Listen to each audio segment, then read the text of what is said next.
Choosing health coverage for your family, your employees, and your company is one of the most important decisions you can make. The health plan proudly supports our active and healthy communities and has been your most trusted carrier for over 40 years. We are here for your family. We are here for your business. We'll be here for you when you need us most, because your health coverage is our priority. The health plan, here for you. What are you working for? Do you want to pursue your athletic potential while earning a degree that will benefit you for a lifetime? Do you want to play at the highest level in your sport? Do you want to be a champion? That's what the proud members of the Mountain East Conference are advancing toward every day. Providing opportunities and pursuing excellence. The Mountain East Conference. I'm Keith Powell, and I'm in love with helping you get your next car, truck, or SUV. I love saying yes to $2 down. I love saying yes to $200 monthly payments. I love saying yes to up to $2,000 more for your trade. And I love saying yes to your approved with my Keith Says Yes credit approval process. All of this plus a lifetime warranty only at Yes Chevrolet in Hurricane. Being a champion takes more than talent, more than the perfect pass, more than using your head. Being a champion takes the spirit to always push harder, the ability to overcome any hurdle, and the fire to be the best. Welcome to Division 2, where the pursuit is yours to create. And the question isn't, can you do it? It's, will you?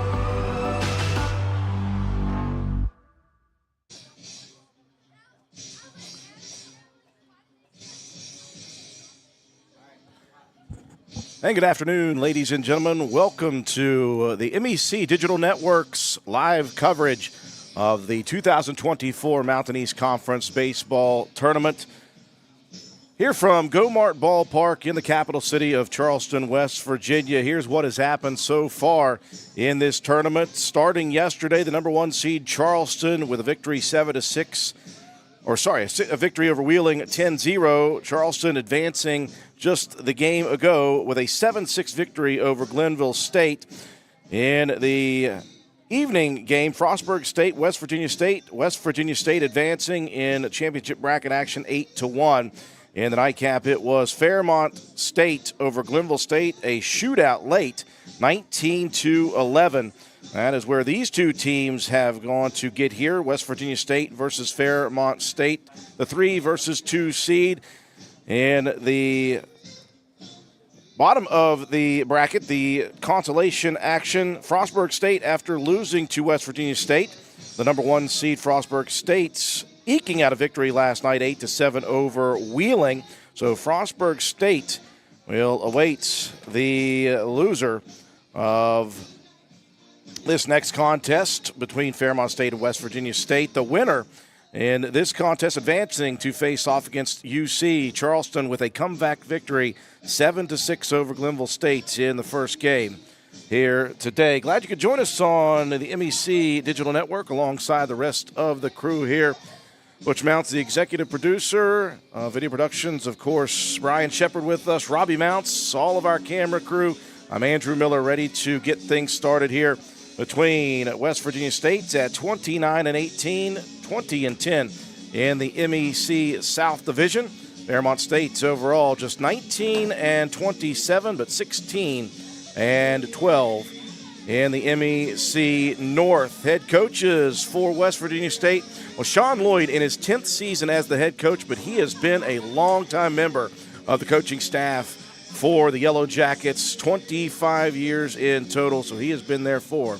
While for Fairmont State, Matt Urish in his 3rd season after coaching Alderson Broadus for 5 years previous to that, coming into this contest here this evening. Looking forward to getting things going here in just a minute, both coaching staffs and the umpires meeting at home plate. We will break away. We'll come back.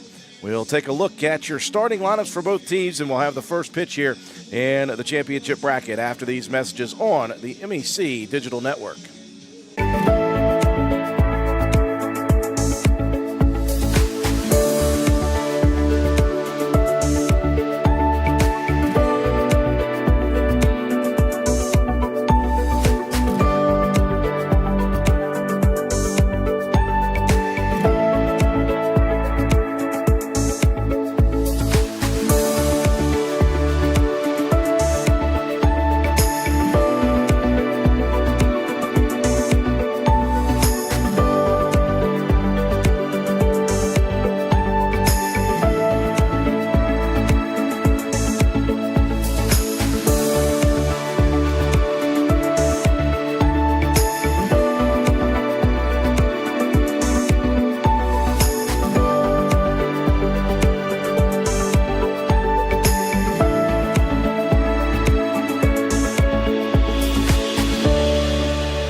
legacy began in 1973.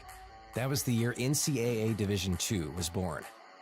And since the very first day, our division has shaped generations of student athletes with a true sense of academics, athletics, and community. That is 5 decades of graduations, championships, teamwork, and personal development. 50 years of shaping student athletes into world-class leaders. NCAA Division II. Our division, our legacy.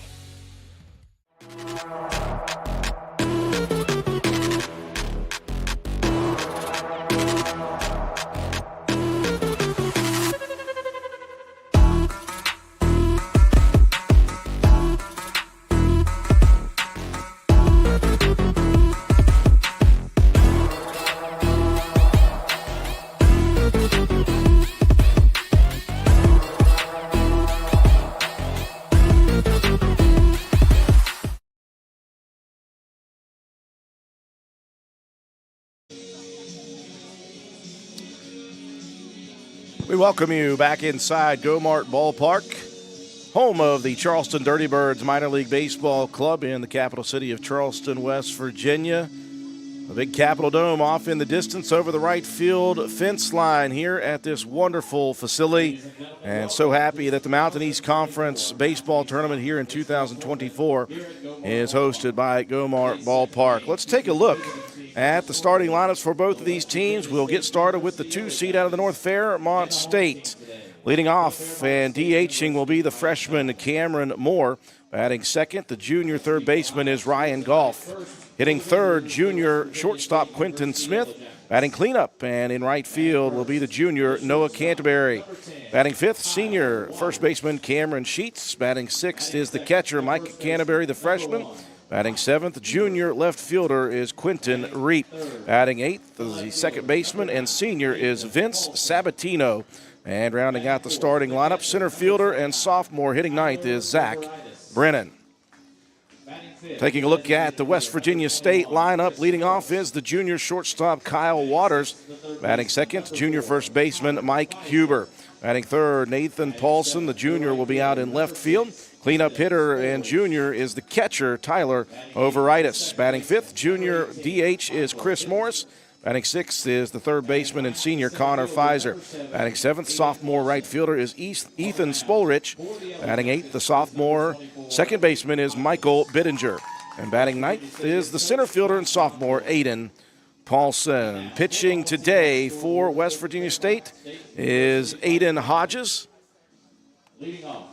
And for Fairmont State is Will Knights. Hodges is a junior, and Will Knights is a senior.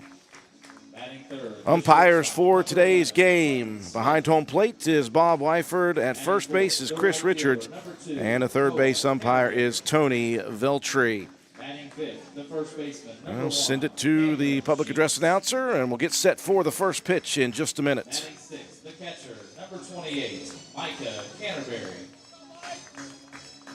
Batting seventh, the left fielder, number 21, Quentin Reap.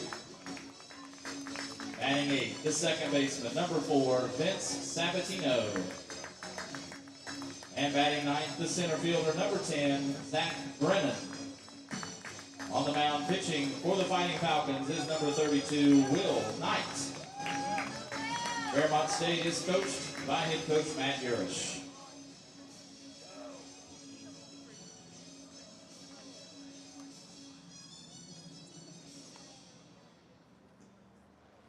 NCAA Division II and the Mountain East Conference promote good sportsmanship by student athletes, coaches, and spectators. We request your cooperation in supporting the participants and officials in a positive manner. Profanity, racial or sexist comments, or other intimidating actions directed at officials, student athletes, coaches, team representatives, or other spectators will not be tolerated and are grounds for removal from Go-Mart Ballpark.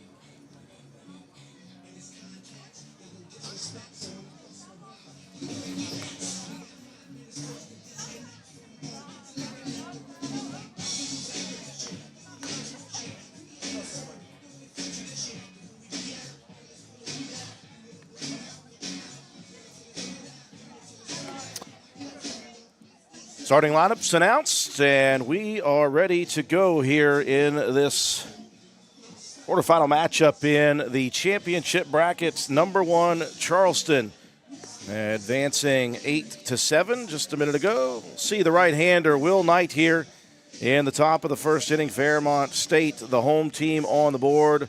Knight, the senior, 3-3 on the year. A 9.32 ERA and 46 1/3 innings of work. He's given up 4 home runs, 64 hits, striking out 31 and walking 19. Knight, the pitcher, Micah Canterbury behind home plates. Let's take a look at the lineup there. Cameron Sheets over at first base. Vince Sabatino at second. Quentin Smith, the shortstop. Ryan Goff at third. As Kyle Waters digs in first. Quentin Reap out in left. Center fielder Zach Brennan. And Noah Canterbury is in right field. Waters looks on at the first pitch. Down the middle for strike one. Waters' first team All MEC conference selection as a junior. Hitting .360. Take a look. 40 RBIs for Waters.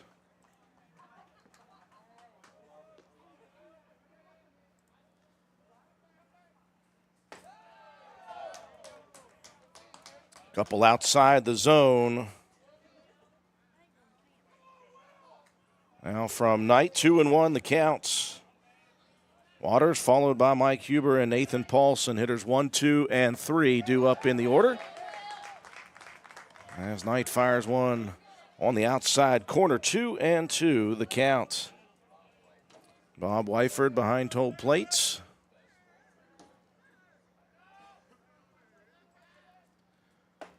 Two delivery, checking on the swing is Waters. That one misses high and inside.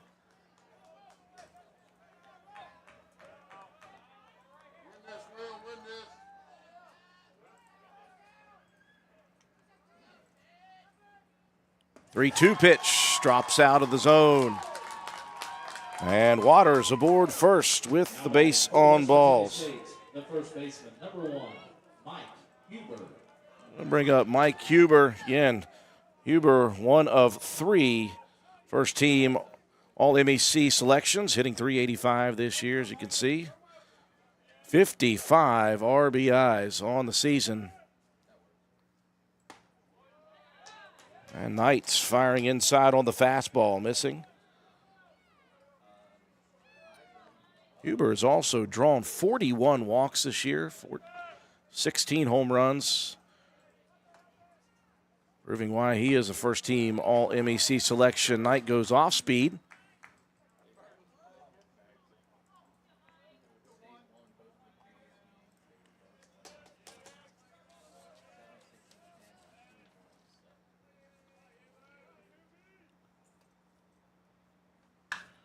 Next pitch turned on, ripped down the line in left field. That's going to get all the way to the warning track.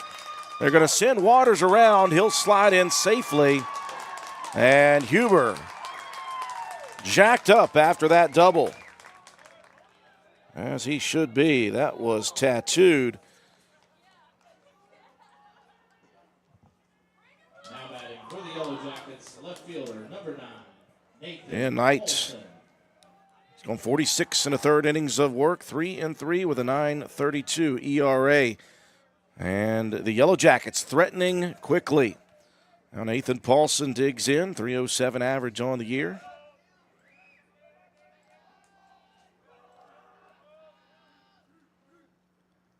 This one turned on and poked towards the third baseline.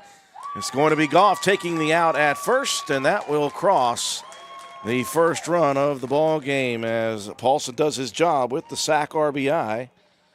And quickly here in the top of the first inning, West Virginia State's on the board as Huber will advance over to third. That will bring up the cleanup hitter in Tyler Overitis, the catcher. Hitting .262 on the year, 15 RBIs. Knight comes with the first pitch up in the zone.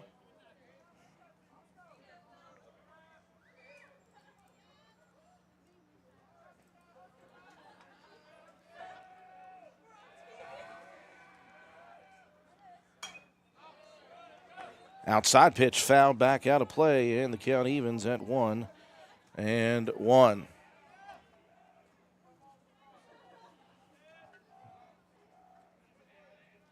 Chris Morris in the on-deck circle. That's an interesting cat right there we'll talk about in a second. The 1-1 to Overitis, nicely located on the inside corner by Knight.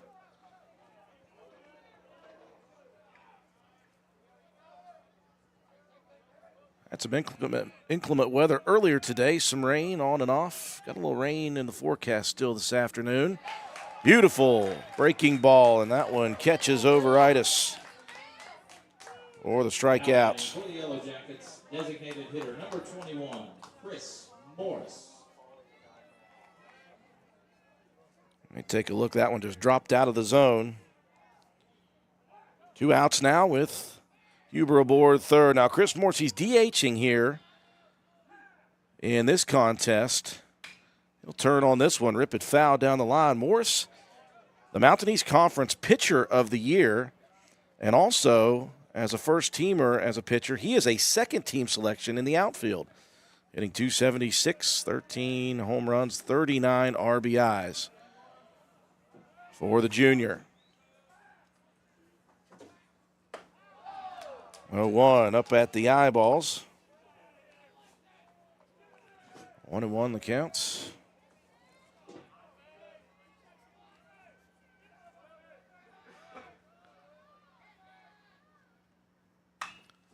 Next pitch, hit high into the sky. Gap shot right center field. Moving over is Brennan into the glove for out number 3. One across in the top half for West Virginia State as the Yellow Jackets take the early lead. You're watching the 2024 MEC Baseball Tournament on the MEC Digital Network. I'm Keith Powell, and I'm in love with helping you get your next car, truck, or SUV. I love saying yes to only $2 down. I love saying yes to $200 monthly payments. I love saying yes to up to $2,000 more for your trade. And I love saying yes to You're Approved with my Keith Says Yes credit approval process. All of this plus a lifetime warranty only at Yes Ford in Huntington. In NCAA Division II, community engagement is an initiative at all 25 national championships because student-athletes want to give back while competing for a national title. Over the course of the year, Division II student-athletes have an opportunity to leave a lasting impression in local communities throughout the country. Whether Division II student-athletes are volunteering at hospitals, schools, after-school care programs, foster homes, or retirement villages, they make a difference in the lives of others. In Division II, we rise to the opportunity and make community engagement ours. Moving into the bottom of inning number 1. West Virginia State strikes first. 1 run on a base hit. It's a sacrifice RBI. And that inning by Nathan Paulson. And 1 left on. To the bottom of the inning we go. The left-handed junior is Aiden Hodges, 3-5 on the year and 52 and a third innings of work. Nice ERA at 3.78. Struck out 62, has walked just 30 on the season. Alongside the rest of the video productions crew, I'm Andrew Miller. Appreciate everyone joining us here. Got to thank the Sports Information Director, Chris Thomas, for the Mountain East Conference. Got me the starting lineups as fast as humanly possible here as I'm working solo in this contest. 1, 2, 3 in the bottom of the inning for the Falcons. Cameron Moore, Ryan Goff, and Quentin Smith to lead it off. Moore, the lefty, versus the lefty Hodges. And pitch number 1, called strike on the outside corner by home plate umpire Bob Wyford. Moore, the DH here tonight. Swings at the next offering, quickly 0-2 the count. Moore on the year, hitting .301, 26 RBIs in 123 at-bats for the freshman. Next pitch popped up in the infield over near short, and Kyle Waters drifting back into shallow right field for the first out. For Fairmont State is third baseman number 5, Ryan Goff. Ryan Golf coming to the plate. Golf, the junior third baseman, coming in batting .309 on the year. 26 RBIs. Hodges rears back, fires an 88-mile-an-hour fastball, low and inside.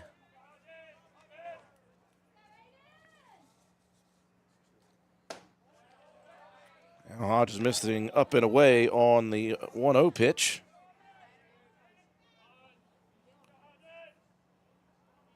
Golf, a junior out of Bridgeport, West Virginia, played for the Indians. 1-1 turned on, ripped into very shallow left field. Coming on quickly is Paulson. And just like that, 2 up, 2 down in the bottom of the first. A clean contact that time by Golf. Just got a little too much on it and lined it out into left field.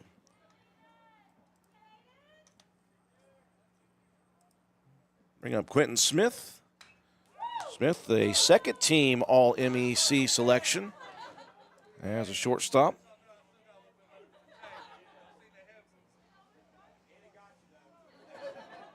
Smith coming from originally Morgantown High School. Swings and misses at this one, and the count quickly 0-2. Hodges working quickly with a purpose. Smith transferring in from Lewisburg College. Here comes the 0-2, slides in on the zone. Smith on the season, hitting .387, 30 RBIs. This one launched over into deep right field, drifting back. Camping under it is Spolrich, and it's a 1-2-3, bottom of the first for West Virginia State. We've played one here on the MEC Network. West Virginia State leading Fairmont State 1-0. Choosing health coverage for your family, your employees, and your company is one of the most important decisions you can make. The health plan proudly supports our active and healthy communities and has been your most trusted carrier for over 40 years. We are here for your family. We are here for your business. We'll be here for you when you need us most, because your health coverage is our priority. The health plan, here for you. Being a champion takes more than talent, more than the perfect pass, more than using your head. Being a champion takes the spirit to always push harder, the ability to overcome any hurdle, and the fire to be the best. Welcome to Division II, where the pursuit is yours to create. And the question isn't, can you do it? It's, will you?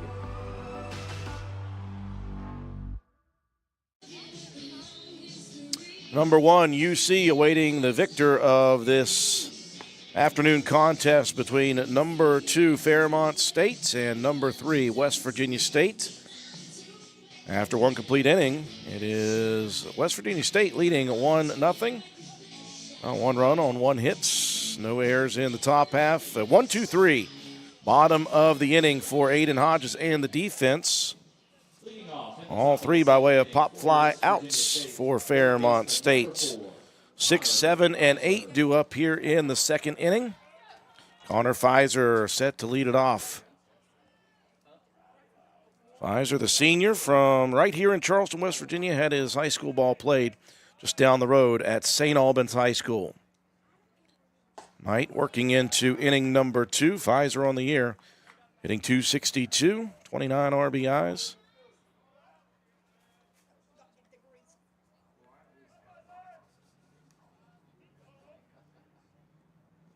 Oh, 1 pitch from Knight, missing in the dirt.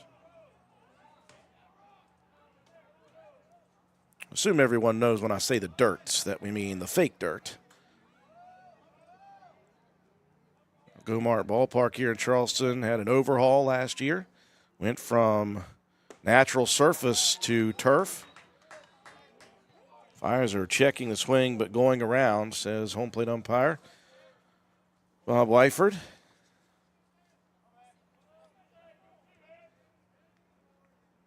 Knight working strictly from the stretch, comes with the pitch. This one ripped up the gut, backhanded by the second baseman. The throw, nice.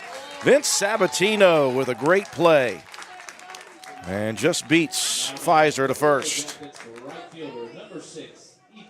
Well, you see Knight trying to kick save that one. Instead, a tremendous play by Sabatino right in front of the runner.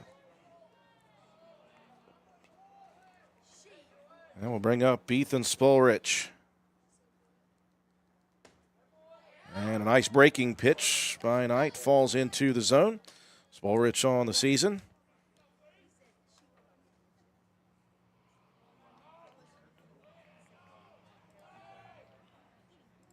Hitting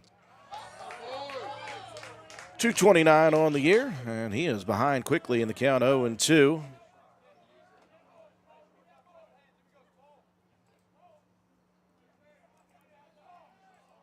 Spolrich choking up here with 2 strikes. Puts this one right over towards Sabatino as well, and that's a much easier play for the second baseman. A pair of 4-3 putouts to begin the top of the second inning. And that will bring up Bittinger. Bittinger, the second baseman.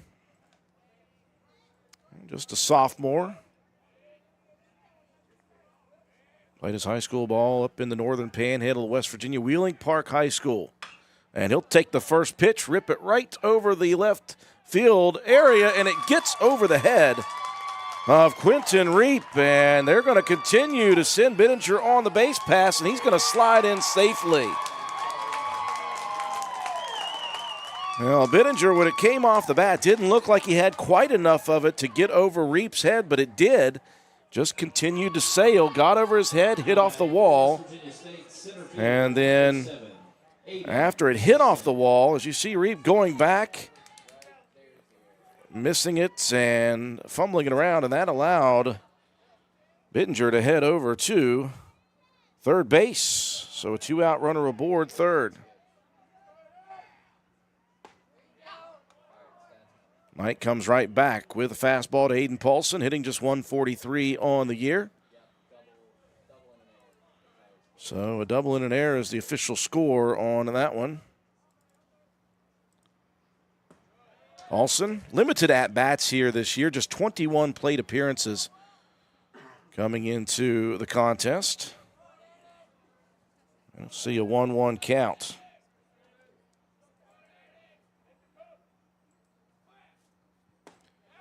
Checks the swing, and the first base umpire, Chris Richards, says yes, he did go around. Richards, in fact, had to come in replacement of the home plate umpire in the first contest today. Ben Smith took one off of the arm and had to be replaced in the University of Charleston-Glenville State game. Take a look at this check swing. Great view for us. Ooh, I don't know. Looks like he went around.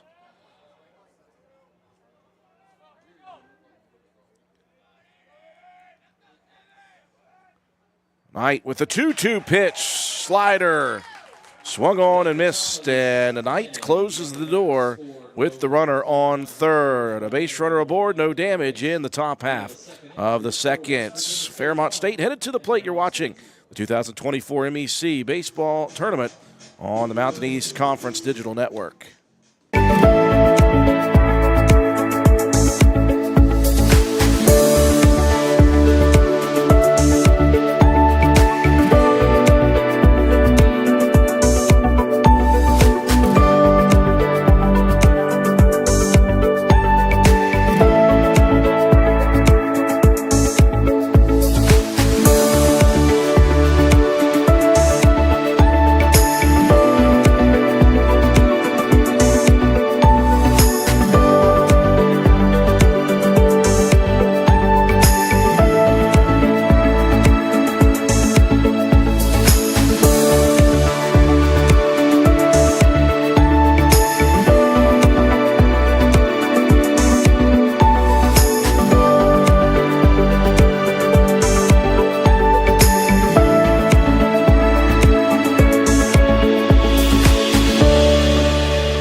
we see off in the distance some rain clouds forming.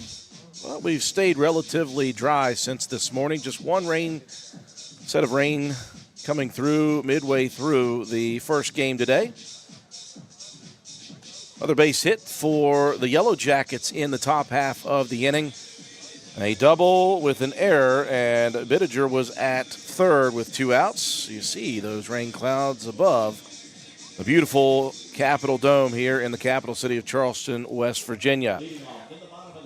No runs, 1 hit, 1 error, and 1 left on. To the bottom we go.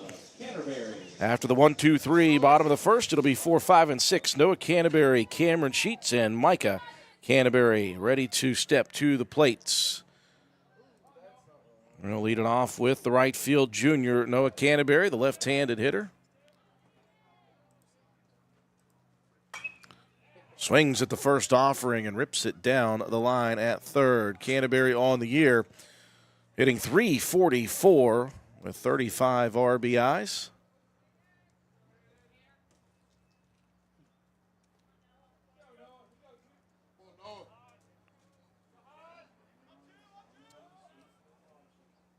Oh, 1 pitch up in the zone, 1-1. Limited damage for Hodges in that first inning through just 10 pitches. And the 3 pop fly outs. And he'll come back on the outside corner with a called strike. 1-2 the count. And where's the toast man here at Gomar Park today? Hodges missing on the outside again, 2-2 the count. Charleston will face the winner of this contest. The loser will play again back-to-back here tonight as they will drop down to the 7 o'clock game to face Frostburg State. A called strike 3. Well, Canterbury didn't like the call, but we'll take a look at it here on the 2-2 count. Hodges delivers. And just caught it at the knees there on the outside corner. First strikeout issued by the left-hander Hodges. That will bring up the first baseman, the senior, Cameron Sheets.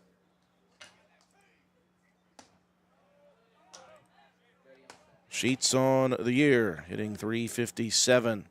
13 home runs and 49 RBIs. Great production for the senior out of Parkview High School and Bracy, Virginia, one of those young men that was kind of left out to dry there when Alderson Broadish closed down. But he is very happy to find a new home, as I'm sure Coach Urich is as well. Not unhappy to see Sheets with him. 1-1 the count. Chopper back to the mound. The lefty fields it. It's over at the third baseline. Makes the play. And the 1-3 put out, 2 up, 2 down in the bottom of the second inning.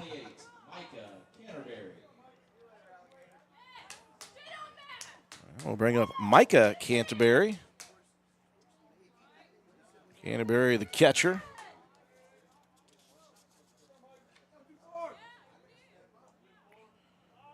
Canterbury, the freshman from Staunton, Virginia, played at Buffalo Gap High School. And Hodges deals upstairs in the zone. Canterbury on the season, hitting .301. 5 RBIs. 4 doubles, a triple, and 3 home runs. For the first time, Hodges behind in a count, 2-0.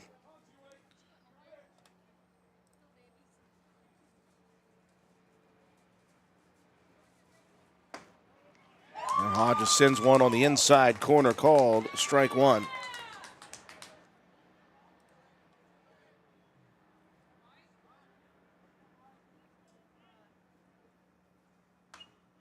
Comes back over the middle of the plate as Canterbury fouls it off. I mentioned Sean Lloyd, the head coach, hails from Braxton County High School. In 30 years on this coaching staff.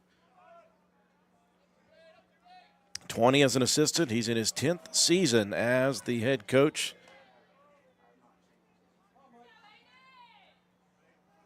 Longevity is the name of the game for West Virginia State. Obviously, Cal Bailey, the Hall of Famer, really built this West Virginia State program into a dominant force over the years. The 3-2 missing, and Hodges loses his first batter of the ball game. Next up for Fairmont State is left fielder number 21, Quentin Reap. And that'll bring up Quentin Reap, junior left fielder. Another one of those young men that hails from Bridgeport High School in West Virginia.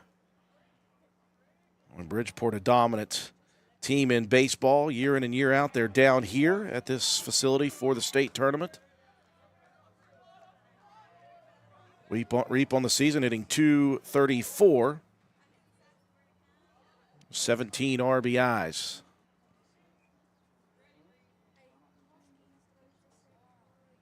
Hodges missing back-to-back now.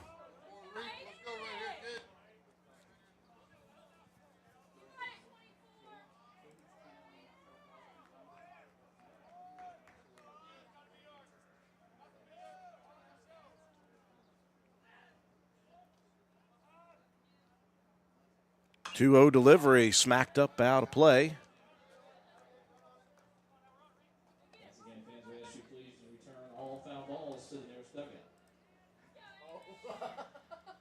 Just giving up his first base runner.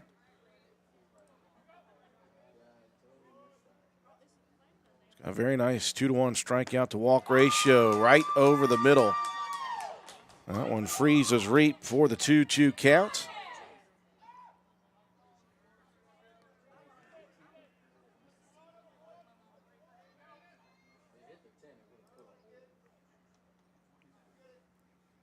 The 2-2 delivery. This one smacked into deep right center field, going back, and that one is gone. It just kept sailing. And Quentin Reap delivers a big 2-run home run.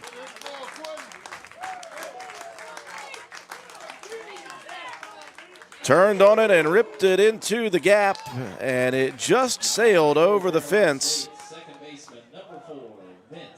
And with one swing of the bat, he has given Fairmont State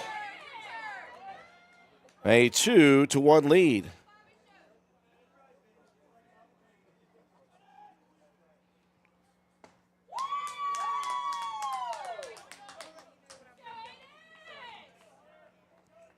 Well, that'll bring up Sabatino. Made a couple of real nice plays defensively in the last half inning.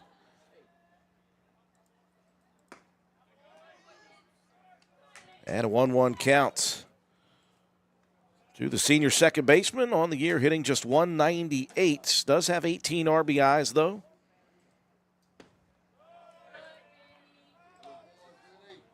And Hodges behind in the count to his third straight batter. Well, it took Hodges just 10 pitches to finish the first. Right now, he is 22 pitches into this bottom of the second inning. Make it 23 on a 3-1 count.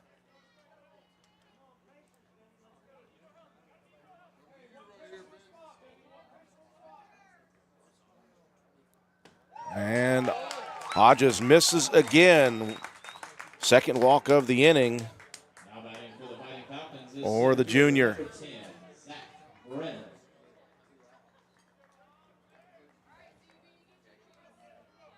And damage here in the bottom of the second with 2 outs on the board. Struck out Canterbury to begin. Got Sheets back to the mound, and then he walked Canterbury, gave up the 2-run blast to Reap, and now has walked Sabatino. That'll bring up hitter number 9, the center fielder. And Zach Brennan. Brennan on the year. Hitting .241, 13 ribbies.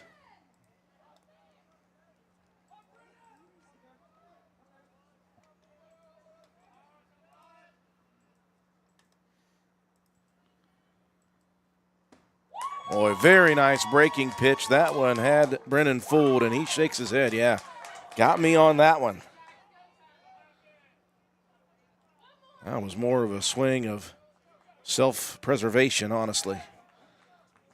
0-2 the count. Hodges trying to work out here without any more damage.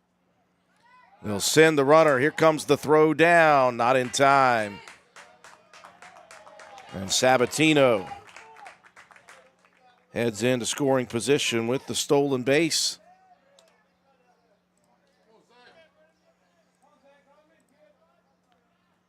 Thirteenth stolen base of the year for Vince Sabatino. And a 1-2 count now to Brennan.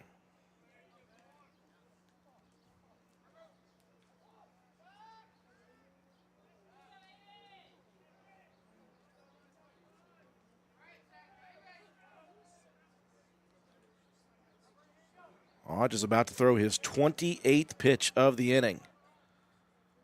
1-2, fouled into the glove of the catcher, Overitis. Damage done in the bottom of the second as Fairmont State and Quentin Reap, a 2-run home run to give the Falcons the lead. You're watching Mountain East Conference baseball action on MEC Digital Network. The legacy began in 1973. That was the year NCAA Division II was born. And since the very first day, our division has shaped generations of student athletes with a true sense of academics, athletics, and community. That is 5 decades of graduations, championships, teamwork, and personal development. 50 years of shaping student athletes into world-class leaders. NCAA Division II. Our division, our legacy.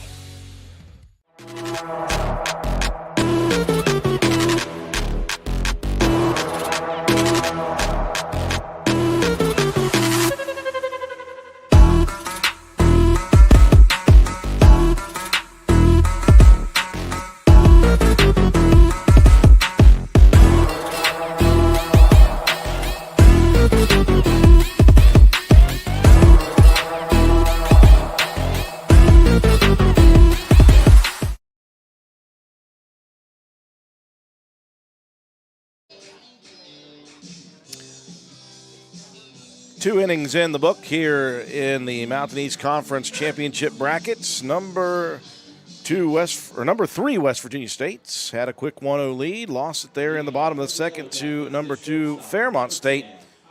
A big 2-run home run from Quentin Reap. The difference, well, 2 runs on 1 hit, no errors, and 1 left on. Back to the top of the order for the Yellow Jackets, Kyle Waters.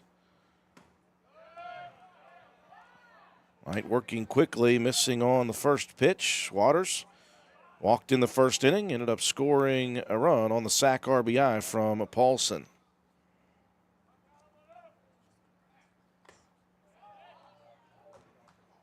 Checking the swing, and that one hit right off the nub of the bat. I have seen that way too many times this year. Very odd.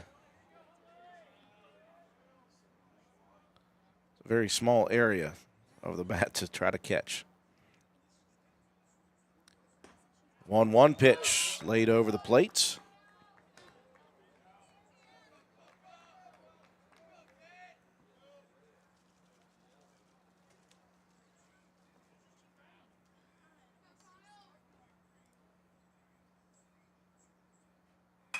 This one ripped up the middle. Is it going to get through? No. Great play by Quentin Smith. Well, the shortstop came over, fielded on a clean hop, and fired it into the glove of Sheets for out number 1.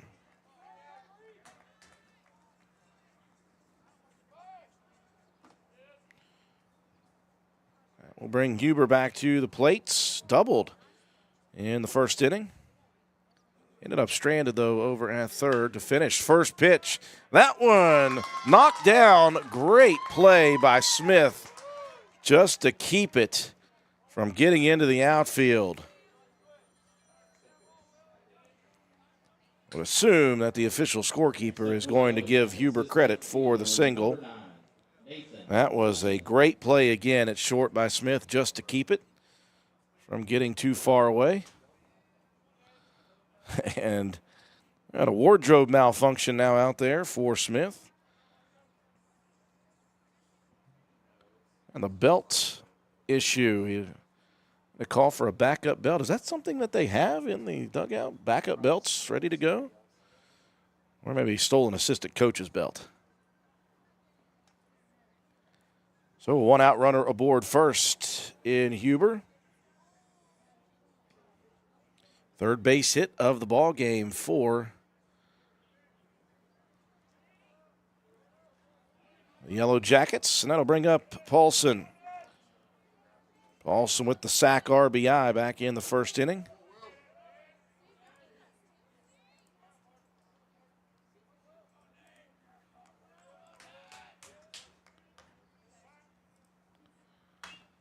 He'll take a chop at the first pitch, fouls it down the line.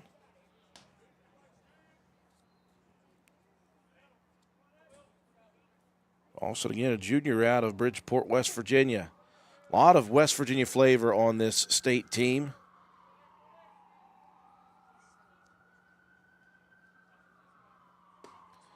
The Yellow Jackets have a tradition of finding in-state talent and keeping them home. 1-1 the count.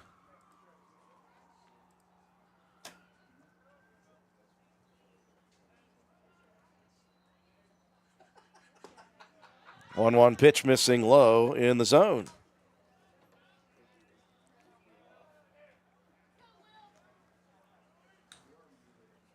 Looking like those rain clouds have moved on. See some blue skies starting to hang around here. Not the warmest day, though. This one chopped down to third, foul territory, 2-2.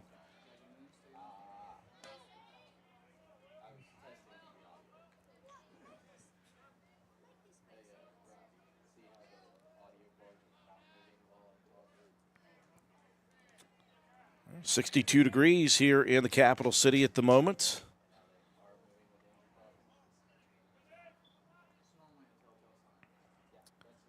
Two pitch, chopper again over towards Reap, had it or towards Smith. Goff came in front and tried to glove it, and Goff couldn't hold on. Probably the better play was Goff anyway, as he was headed towards the bag at first, but he just couldn't pull it into the glove. Just couldn't hold it in the glove there. And that will be the second error of the ball game for the Falcons. First and second now with one out. And Overitis headed to the plate. Struck out swinging back in the first.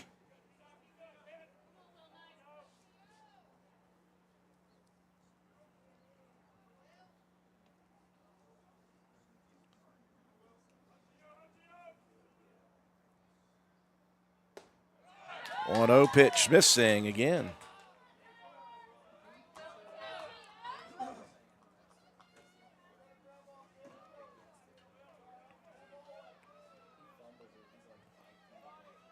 The count to Overitis.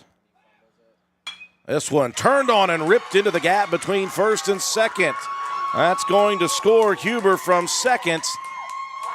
Very nice throw in from Canterbury.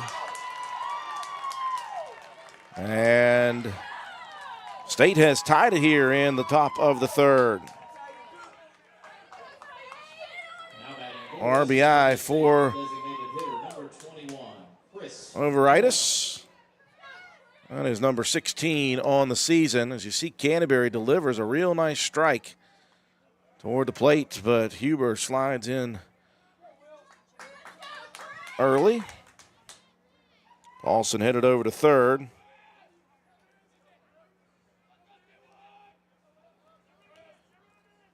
Now Morris, the DH, sends the first one back out of play. Morris flew out to center field in inning number one. Morris, again, a very interesting season he has had. He is the Mountain East Conference Pitcher of the Year. But when he is a outfielder or DH, he is a second-team All-MEC selection. This one tattooed. Yerked into right field. That's going to score another. And give Morris his 40th RBI of the year. That's a great piece of hitting. He went with the ball on the outside corner. Now batting for West Virginia State is third baseman number 4, Connor Pfizer. And just like that, West Virginia State back in front.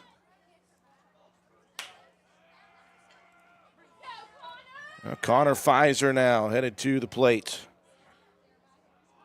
Pfizer grounded out in the last inning to Sabatino at second. This one ripped over towards the third baseman, Goff. Got up quickly, wasn't really sure where he wanted to go with that ball.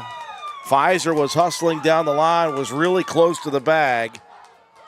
And so Goff, for fear of chucking one, just stuffs the throw, and the bases are now loaded. It's a great play to hold it in. And you see, just wasn't sure what to do with it after he made the play. And Pfizer will be credited with the base hit. That is the 4th base hit in the inning in the 3rd straight. 6 base hits now for the Yellow Jackets. Bases loaded. And Spolrich back to the plate. Also grounded out to Sabatino at second base in the 2nd inning.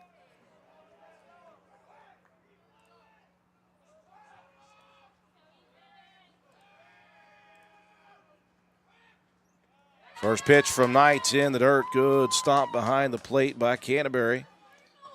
Well, Spolrich with just 7 RBIs coming in, hitting .224, but he's got lots of opportunities now. With the bases loaded and 1 out, Canterbury going out to check with his senior pitcher.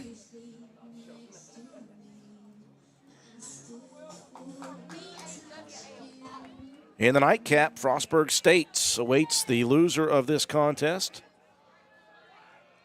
And tomorrow, a ball game at 1 p.m. between UC and the winner of this one.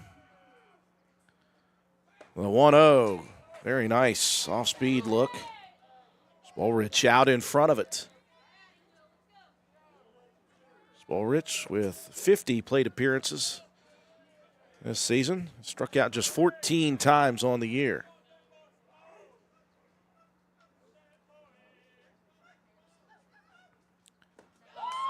Another breaking pitch stays inside and low in the zone. 2-1 the count. Spolrich, sophomore from right here in the Kanawha Valley, went to Hurricane High School.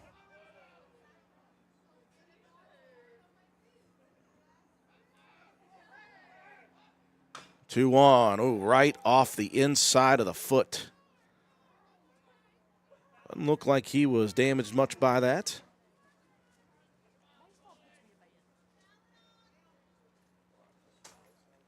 Well, that one hit the ground before it hit his foot. Took all of the tough contact away. 2-2 the count. Pfizer at first, Morris at second, and Overitis over at third.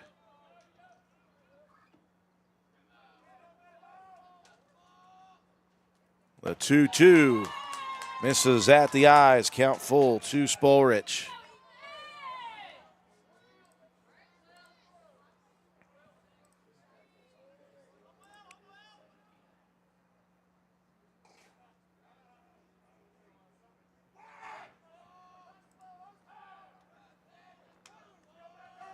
Here comes the payoff pitch. Beautiful breaking ball, catching, Spolrich swinging. 2 outs now in the inning. Strikeout number 3 on the afternoon for Will Knight. Now Bittinger ripped one over the left fielder's head back in the 2nd inning. A double, ended up at third. First pitch goes opposite field, pops it up into very shallow right center field. Canterbury moving over and into the glove for the 3rd out. Couple across as the Yellow Jackets retake the lead as we move to the bottom of the third. You're watching Mountain East Conference baseball action on MEC Digital Network.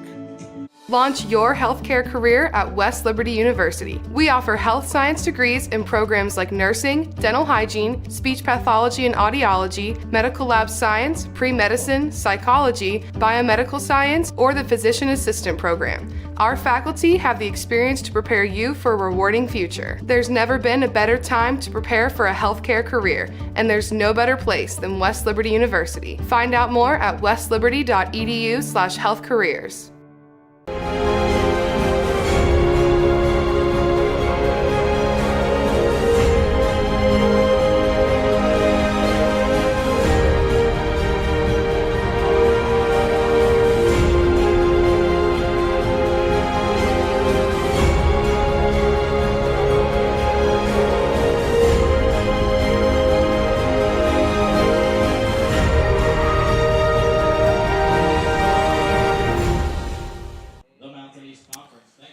A big top of the third inning for the West Virginia State Yellow Jackets. 2 runs on 4 hits, 1 error defensively for the Falcons, but 3 left on base.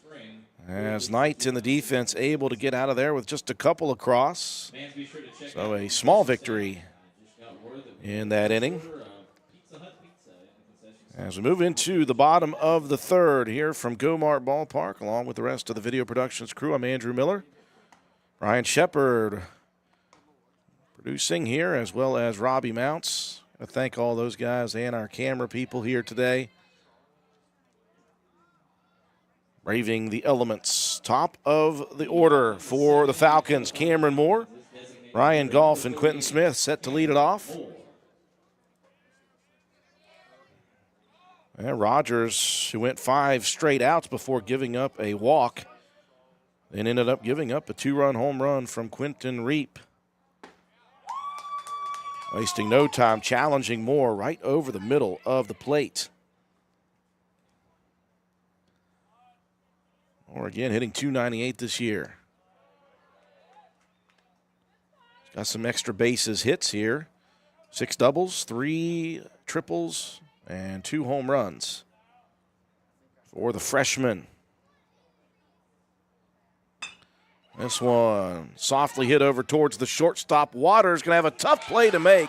Throws it away from Huber. It's going to get over to the wall. And Moore is going to advance to second on the play.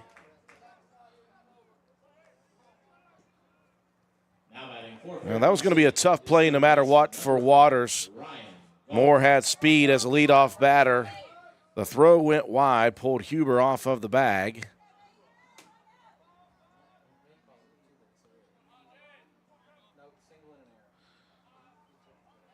That's what I love about having Shep in my ear.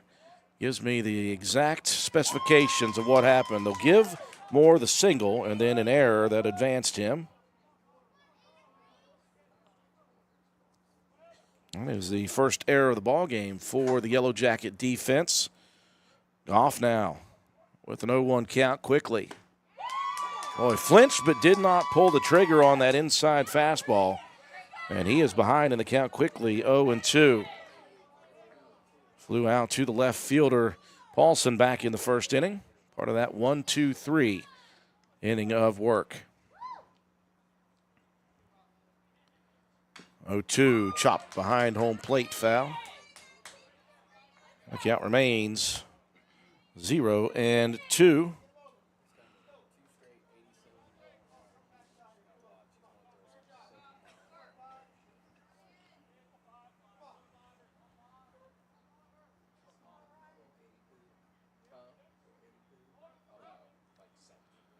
This one chopped over at third. Pfizer fields it cleanly across the diamond. And Pfizer getting the first out of the inning. The 5-3 put outs, 1 out. And the second team, all MEC selection, Quentin Smith coming to the plate. Smith flew out to right field in the first inning.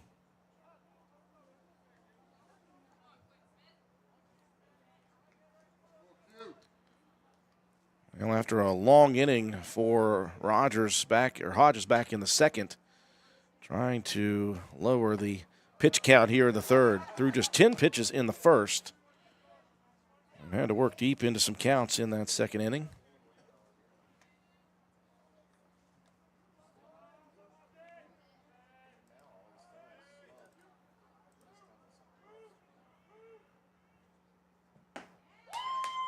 Missing up and away on the first two. And it was Hodges. 2-0 the count to Smith. Smith having a great year. 384 hitter, 30 RBIs. 10 doubles and 7 home runs on the season for the junior. And now Hodges behind the 8 ball, missing on all 3 of his first pitches to Smith. Well, Hodges walked a pair in the second inning.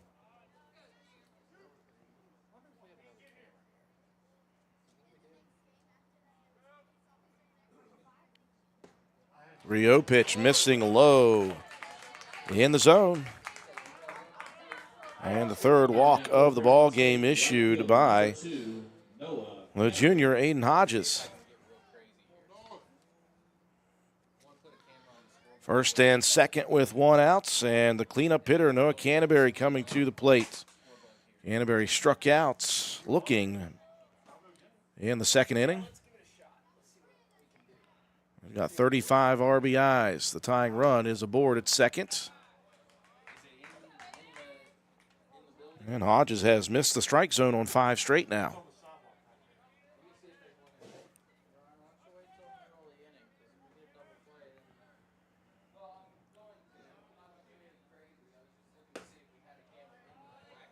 Hodges reeling right now, struggling a bit with control.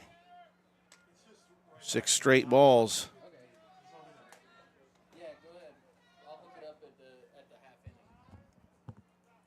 And that will draw a meeting out at the mound with his catcher. Tyler Overitis wants to talk it over, making sure that Hodges is okay here.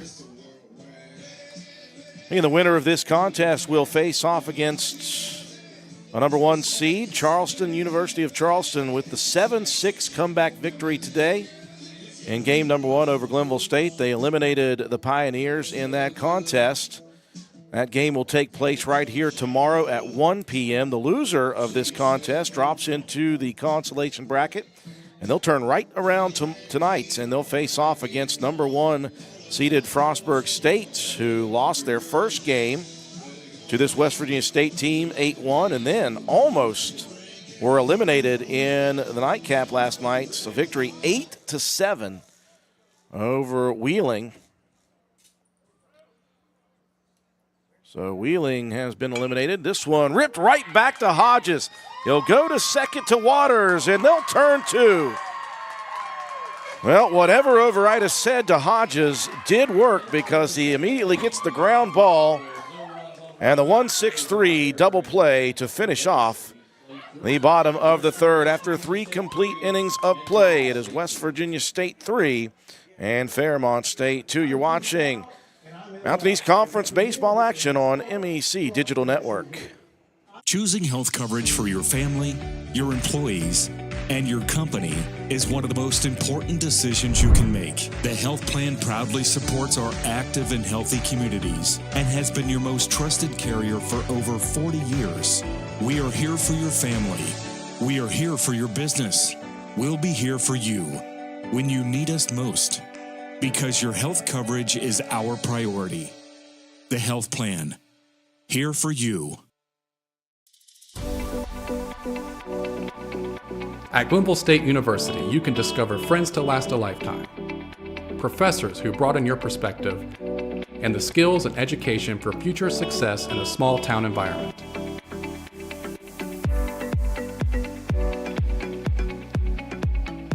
At Glenville State University, you can become a pioneer.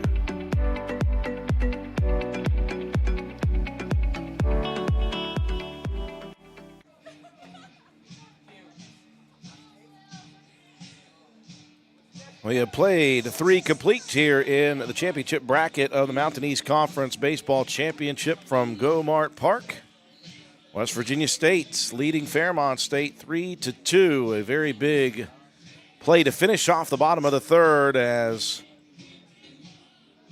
Aiden Hodges got the ground ball from Canterbury. Started the 1-6-3 double play to avoid giving up any damage. No runs, 1 hit, 1 error, and 1 left on base. And to the top of the fourth we go. Hitters number 9, 1, and 2 due up for the Yellow Jackets. Aiden Paulson ready to lead it off. Paulson rips one back out of play, foul territory. Struck out on a 1-2 swing in the second inning.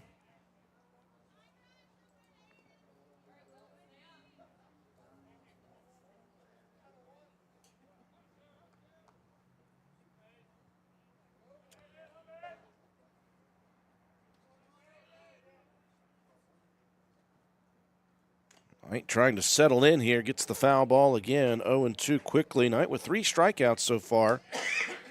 Couple of defensive errors for the Falcons have not helped the cause. He's also given up 6 base hits in the first few innings. Senior from Philippi, West Virginia. Breaking ball drops out of the zone. Played his high school ball at Philip Barber High School. And again, was another one of those players. Was at Alderson Broadus. Well, the school shut down a lot of athletes looking for new homes after that happened. Another breaking pitch on the 1-2 misses. Paulson on the season, just a 136 hitter. Just 22 at-bats, though. Very limited action at the plate for Aiden Paulson. Sends this one over the first base dugout side. Unlike the Dirty Birds games here in minor league, as soon as that ball goes foul, spectators are reminded to bring them back down to the dugout. They need these baseballs. And there's another one.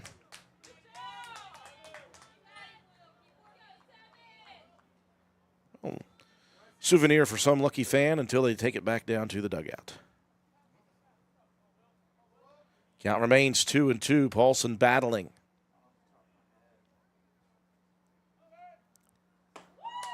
Another breaking ball. That one stays on the inside. The count is now full. That was the 60th pitch thrown by Knight.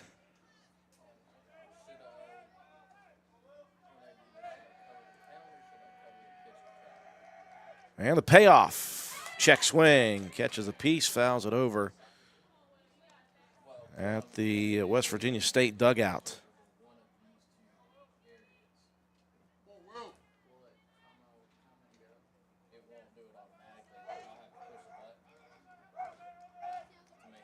Knight delivers another 3-2. That one laced into straightaway center field. Brennan, though, barely even had to move off of his stance. Maybe one half step back for the putouts.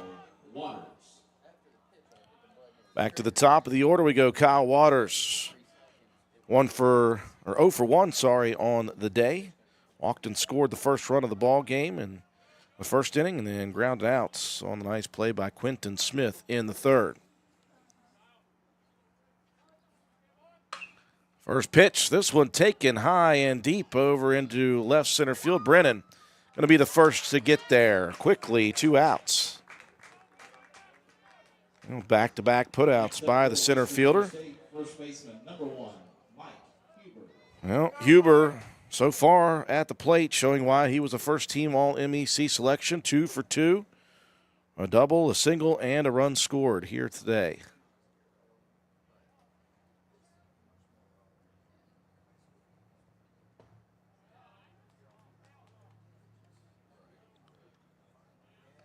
First pitch from Knight missing.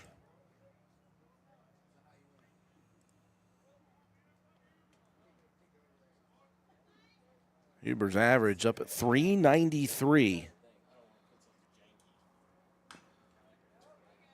Chops this one Foul over at third base.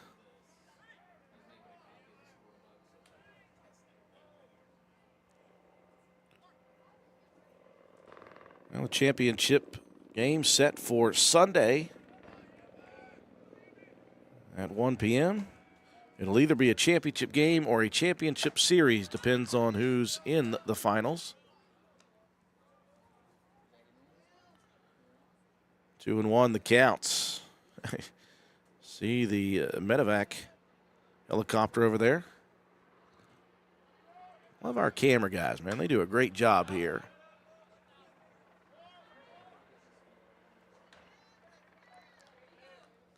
Foul ball makes it 2-2 now to Huber. 2 outs, nobody on here in the top of the 4th inning.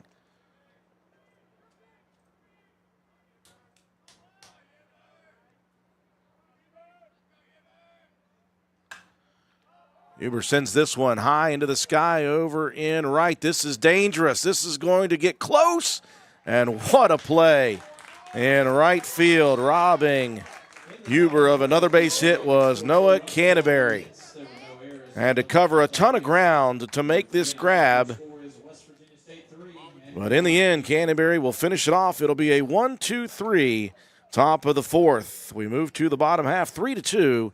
State leading Fairmont as the Falcons headed to the plate after these messages. I'm Keith Powell, and I'm in love with helping you get your next car, truck, or SUV. I love saying yes to $2 down. I love saying yes to $200 monthly payments. I love saying yes to up to $2,000 more for your trade. And I love saying yes to your approved with my Keith Says Yes credit approval process. All of this plus a lifetime warranty only at Yes Chevrolet in Hurricane.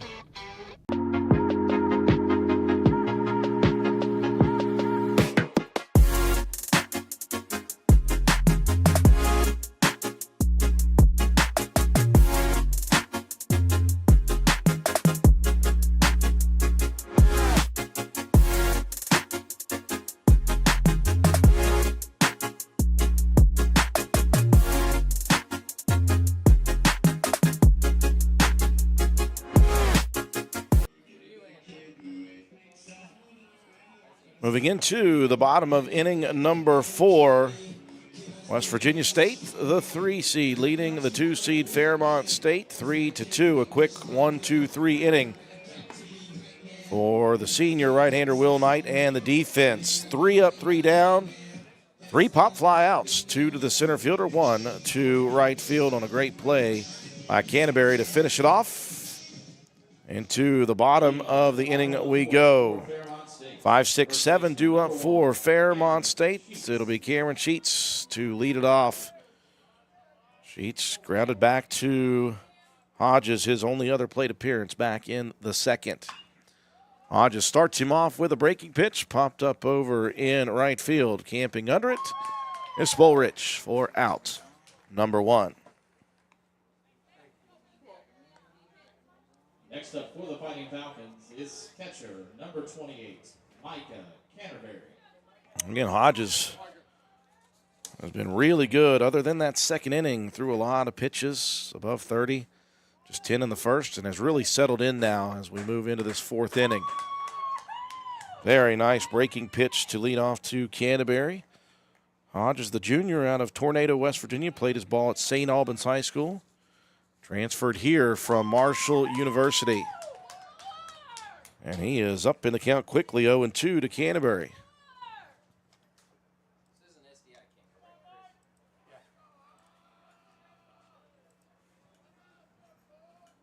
Canterbury walked and scored in the 2nd inning.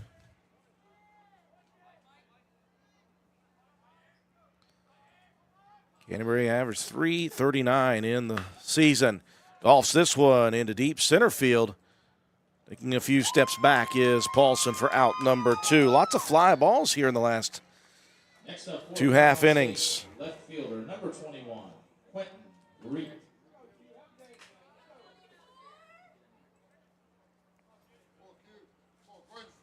Just 4 pitches so far in the bottom of the 4th for Aiden Hodges. And he has got pinpoint control right now of that breaking ball. Puts it right over the inside corner of the plate. Reap, who had the big base hit in the 2nd. The 2-run home run over the left center field wall with the 2 RBIs.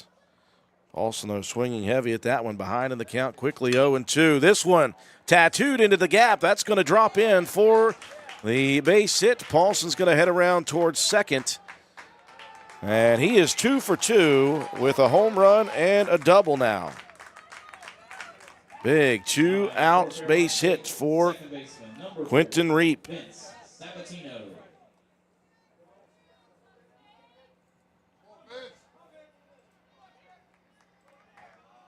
I think I called him Paulson for a bit. Apologize to the general public out there. Don't want to rob Quentin Reap of the praise he deserves right now. 2 for 2 with a home run and a double. Sabatino now walked and stole a base back in the 2nd inning. And Hodges goes right back to work. Fastball on the outside corner for strike 1. Sabatino with 18 RBIs. Number 19 out there at second would tie the ball game here in the bottom of the 4th. Sabatino checks the swing, called strike 2 by the home plate umpire, Bob Wyford.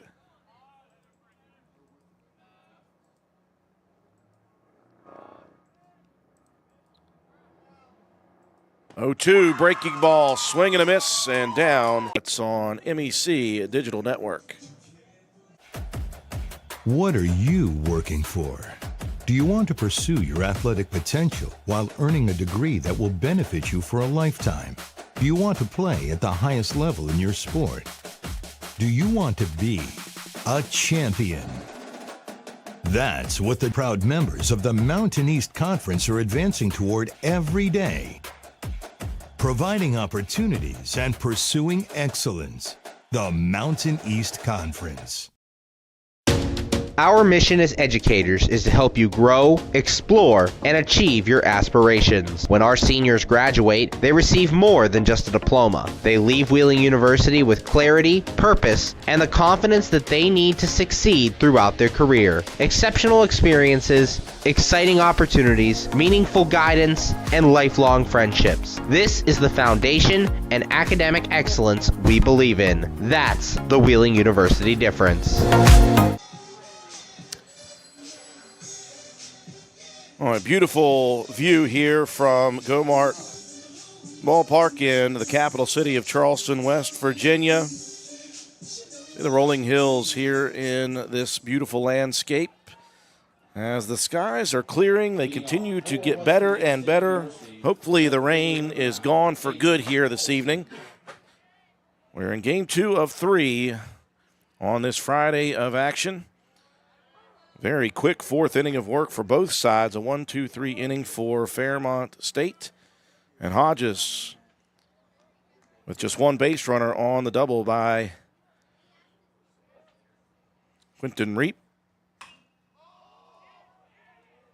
Well, Nathan Paulson to the plate first, and he'll launch one into very shallow left center field.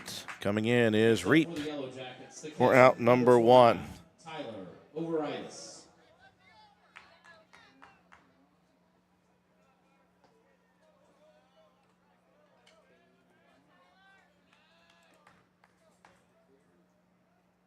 And I'll bring up the cleanup hitter. A catcher, Overitis. It was 1 for 2 so far today.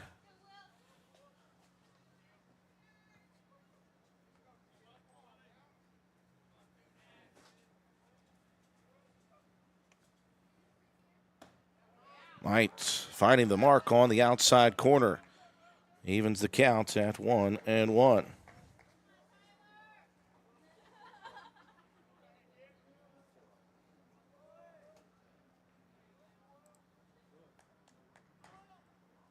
Overitis 1 for 2 with an RBI so far in this contest.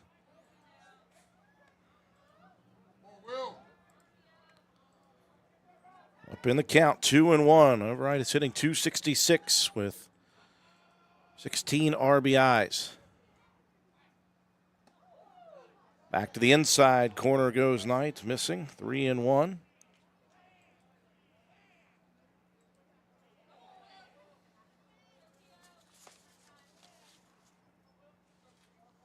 All right, it's from Canton, Michigan. Went to Salem High School. Transferred in from Western Michigan.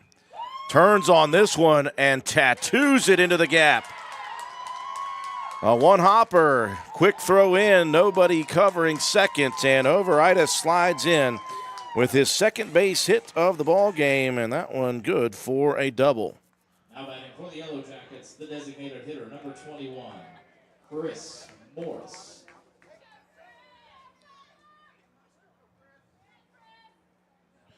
That is the seventh base hit given up here by Knight. And a runner in scoring position with one out in the top of the fifth. Designated hitter Chris Morris, 1 for 2 with a single and an RBI. Turns on this one, rips it off of his foot.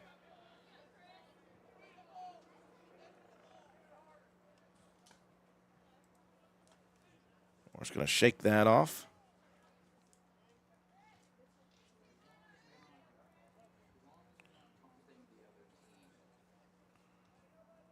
Morris coming from Edenton, North Carolina. Came here from Pitt Community College. And obviously has had a tremendously successful season. Mountain East Conference Pitcher of the Year, first team defense, second team offense. 1-1 the count.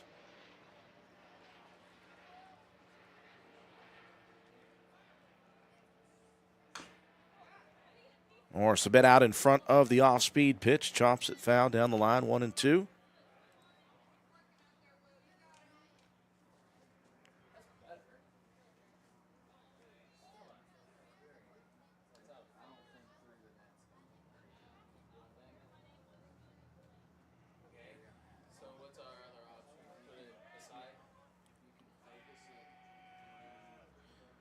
Knight comes with the 1-2 pitch, freezing Morris. And that is the fourth strikeout of the ball game for the senior. Third baseman, number 4, Connor Pfizer.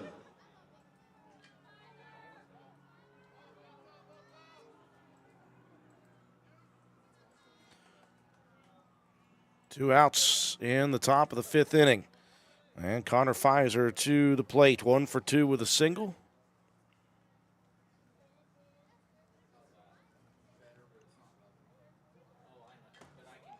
High and tight delivered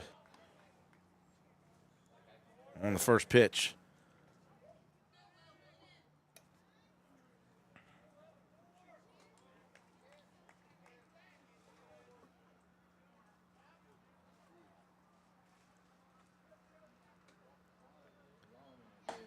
One 1-0 bell tie fastball called strike one, 1-1 the count.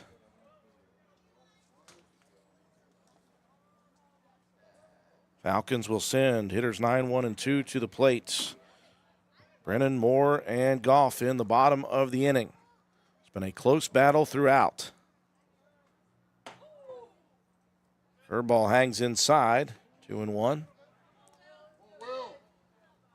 Yellow Jackets got one in the top of the first. 2 on the 2-run home run for the Falcons in the bottom of the second. 2 taken back, though, by West Virginia State in the top of the third. That is where we stand. Oh, I tell you what, they've gone inside 3 times to Pfizer. Pfizer giving a little stare down to Knight as he heads to first.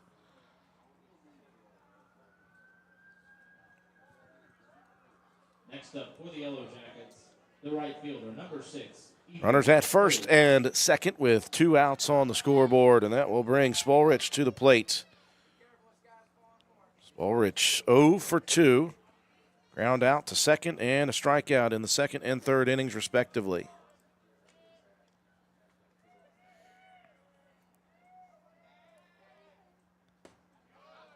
Now Knight goes back to the outside corner for strike one.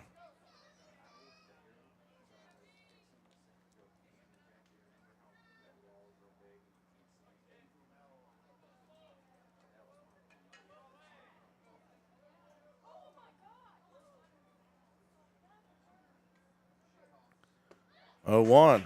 Right down there again, and Spolrich didn't like it. But that one looked pretty good from our vantage point. 0-2 the count.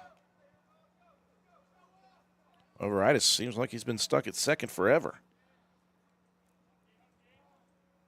0-2 pitch, kept alive by Spolrich.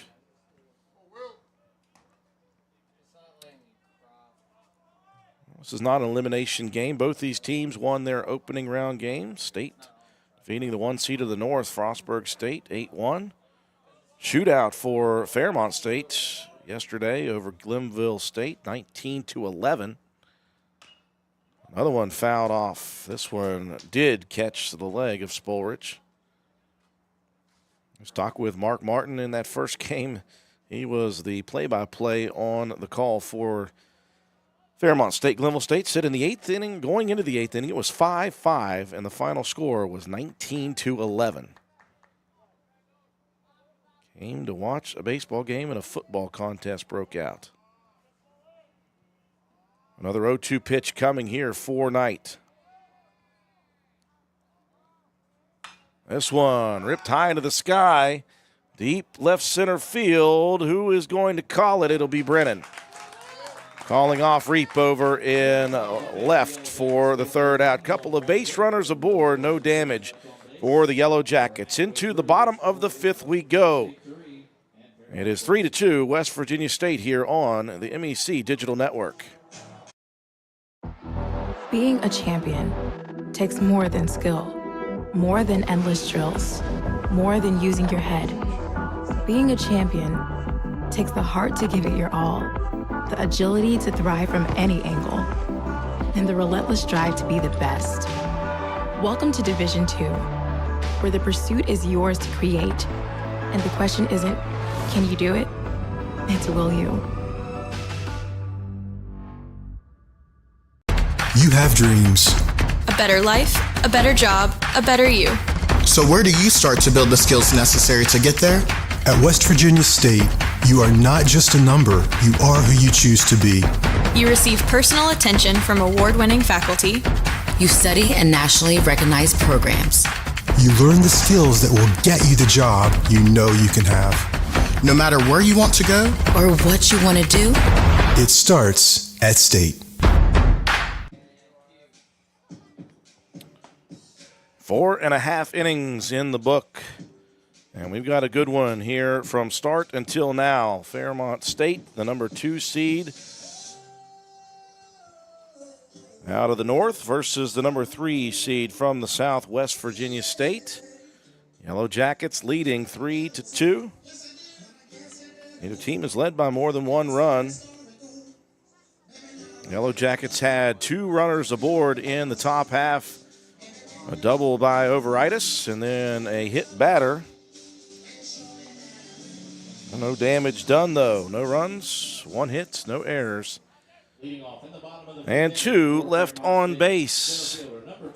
Moving into the bottom of the 5th. Bottom of the order, Zach Brennan, the center fielder. Been busy out in the outfields, made 4 separate plays. Looking to bunt on the first pitch, his second plate appearance here. Struck out swinging all the way back in inning number 2.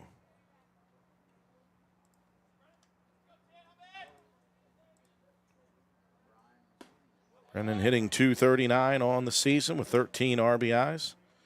4 doubles, a home run.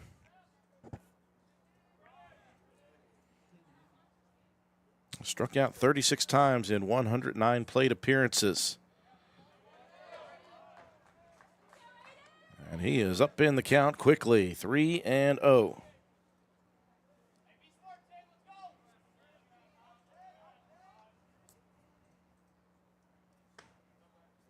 Hodges fights back with a strike. Hodges has not been overwhelming here with just 3 strikeouts. Walked a pair in the second inning, walked 1 in the third. But really has not given up a whole lot of damage other than the 2-run home run by Quentin Reap. Gets Brennan swinging to foul this one off. 2 strikes, 3 balls, full count.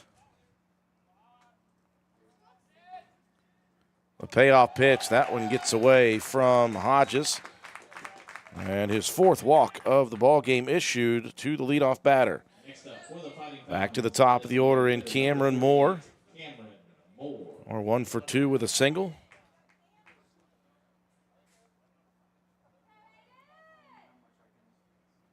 A quick conversation with the third base coach first.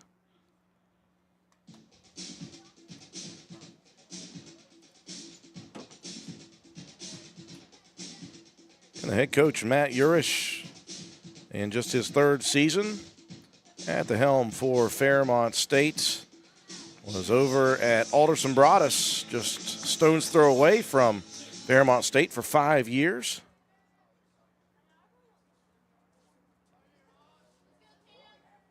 Interestingly enough, Urish graduated from West Virginia State University.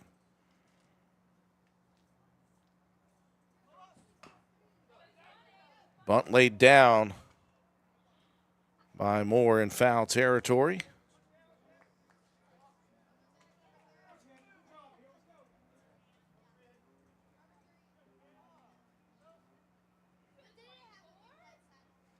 Said he graduated from West Virginia State. I added the state to that on my own. Apologize, folks. He went to the other West Virginia University.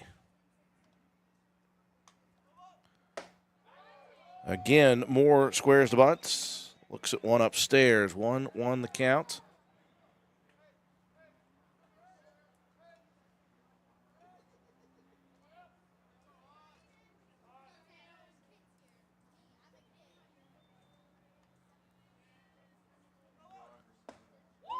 Wow. Moore squaring the bunt. He pulled back, thought that one was going to miss. Called strike 2 on the outside corner by the home plate umpire, Bob Wyford. Now Moore behind in the count, 1-2.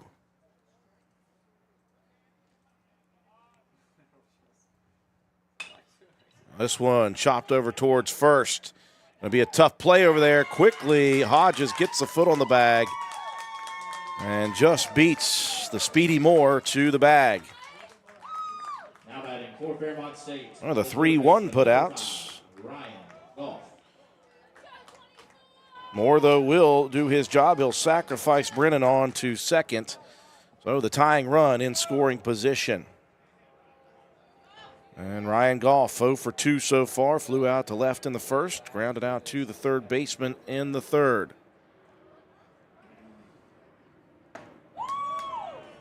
Goff checking his swing. Sails up in the zone. Chance for Goff. Got 26 RBIs on the year. Looking for his 27th that would tie it here in the bottom of the 5th. Popped up, though. Again, this is going to be a tough play, though. This is going back, and that's going to drop in. And that is going to bring the tying run in. You knew it off the bat of Goff. It was headed away from both the second baseman, Bittinger, and Spolrich was playing deep on the lefty. And that one just dropped into no man's land. And the Dying Quail is going to score the tying run. Give Goff credit for the RBI. And we are knotted at 3 apiece now. Quentin Smith looks on at the first one down the strike zone. Smith, a junior shortstop, popped out to right field in the first. Walked but was forced out on the 1-6-3 double play in the third.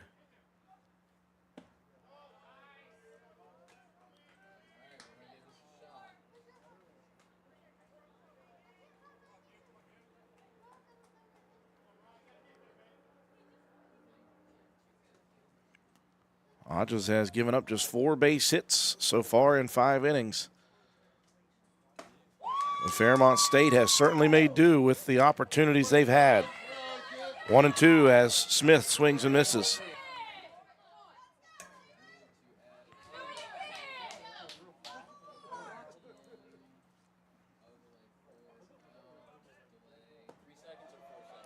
One-two pitch misses low and inside to the batter.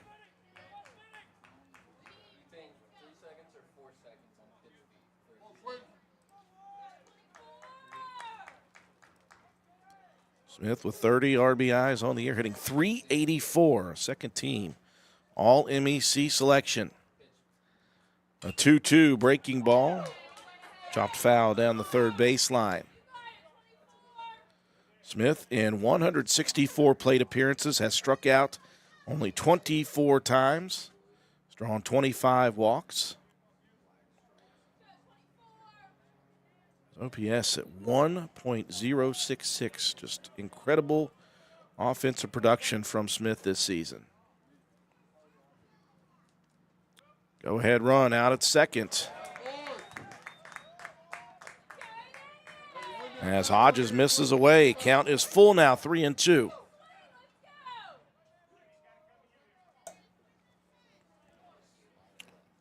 Noah Canterbury in the on-deck circle for the Falcons. The payoff pitch, that one misses upstairs, and Hodges has issued his 5th walk of the ball game, and that may be it for Hodges. We're looking over at the bullpen. They had somebody warming up, did State, but not sure if they were going to bring him in. Actually, they're just going to bring out another arm, I think. So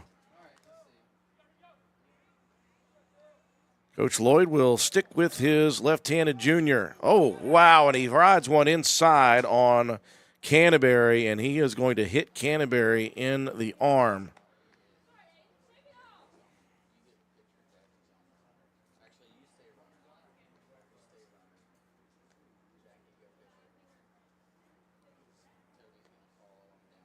And so now the bases are loaded.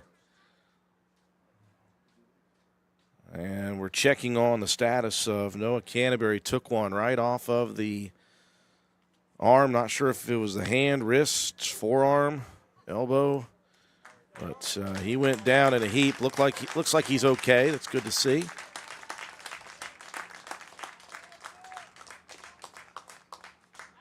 And what's worse now is for the Yellow Jackets, they are in a bit of a jam. Bases loaded, 1 out. One has already crossed here in the inning, as Brennan scored on the RBI double from Ryan Goff.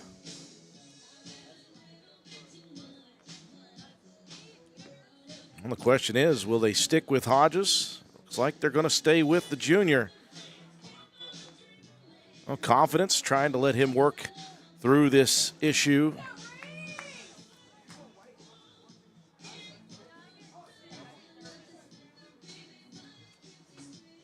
And the base is loaded, and Cam Sheets coming to the plate.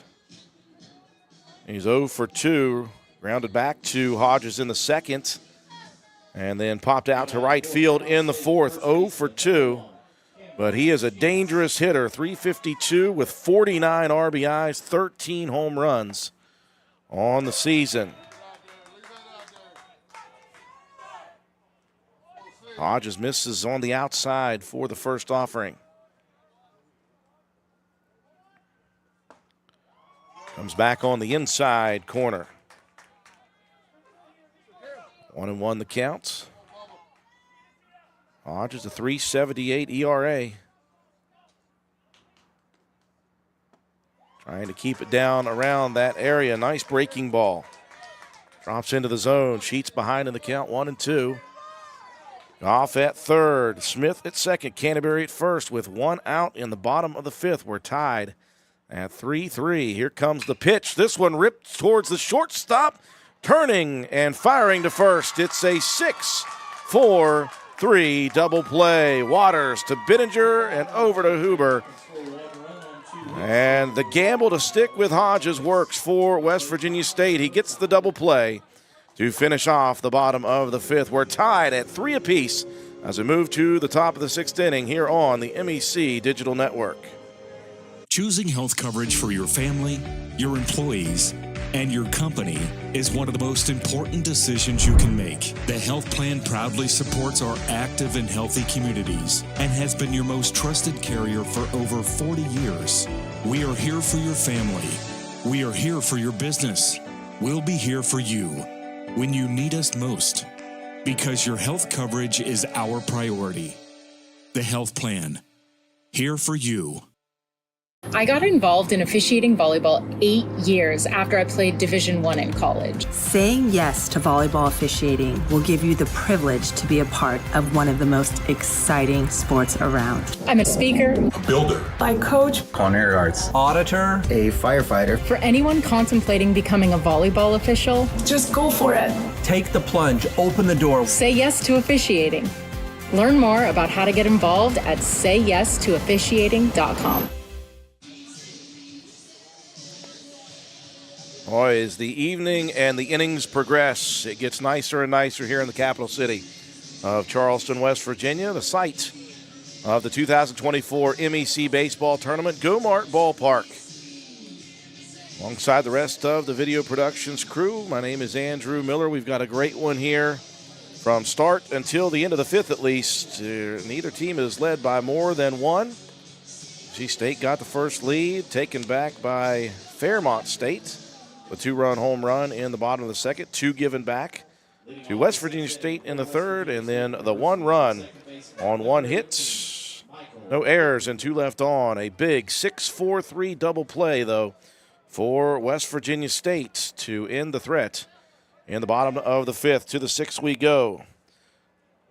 Bittinger, who was the second part of that 6-4-3, steps up, launches this one out of play in foul territory.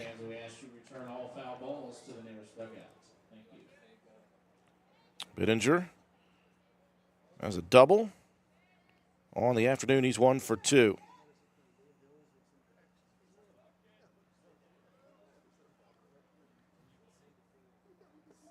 Knight working into his 6th inning.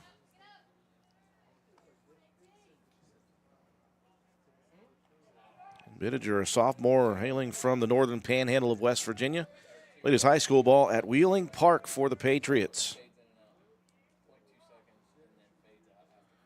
1-1 delivery, misses low.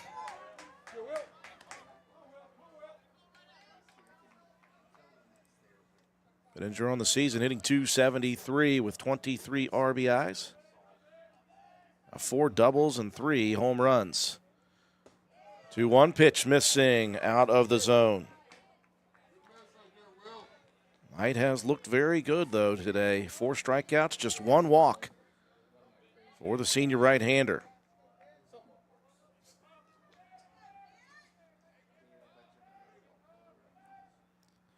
3-1, that one finds the mark as Bittinger thought he was headed down to first base. Asking home plate umpire Bob Wyford, where was that one? He said, outside corner, buddy. Full count to the leadoff batter here in the top of the 6th. Knight rocks and fires. This one poked over the head of the second baseman. It's going to drop in. And Bittinger with the leadoff single. 2 base hits here on the afternoon. Next up for the Yellow Jackets, center fielder, number 7, Aiden Paulson. That's the 8th base hit here for the Yellow Jackets. It'll bring up hitter number 9. And the sophomore center fielder, Aiden Paulson's 0 for 2, struck out swinging in the 2nd inning. Flew out to center field in the 4th.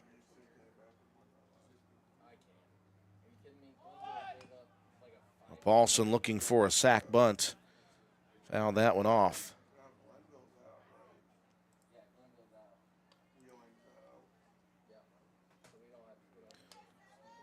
Bittinger on the season, not prone to steal, just 6 stolen bases. So the Yellow Jackets looking for Paulson maybe to advance him to second and into scoring position. He will square to bunt. This one popped up out of play. Oh, wow. Right on top of the press box roof. Paulson behind in the count, 0-2.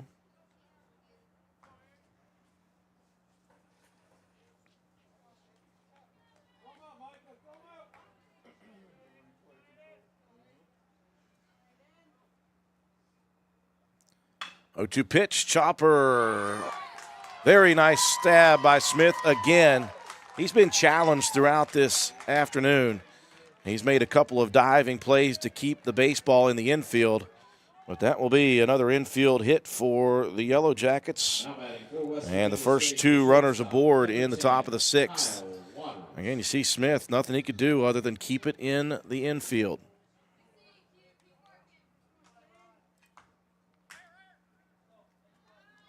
Now back to the top of the order we go, Kyle Waters. First team All-MEC selection. He is officially 0 for 2. Walked in the first and scored. Grounded out and flew out back-to-back. Here's another one to Smith. He'll make the turn across to first, not in time. Great play, though, again for Quentin Smith. Sabatino covering the bag at second. That will advance the go-ahead run in Bittinger to third.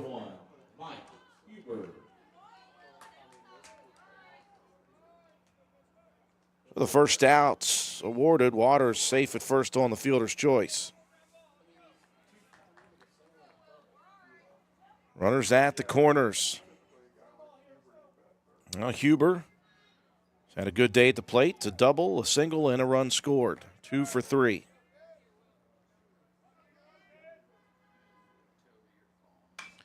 Takes a swing at the first pitch. Launches it high into the sky over near third. And that one's going to sail out of play.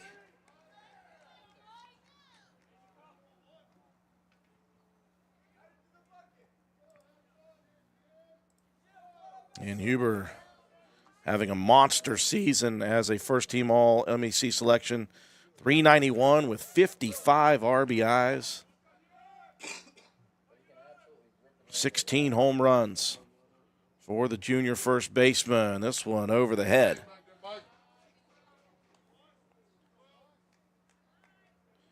Huber has also, check this stat, drawn 41 walks. Wonder how many of those are intentional.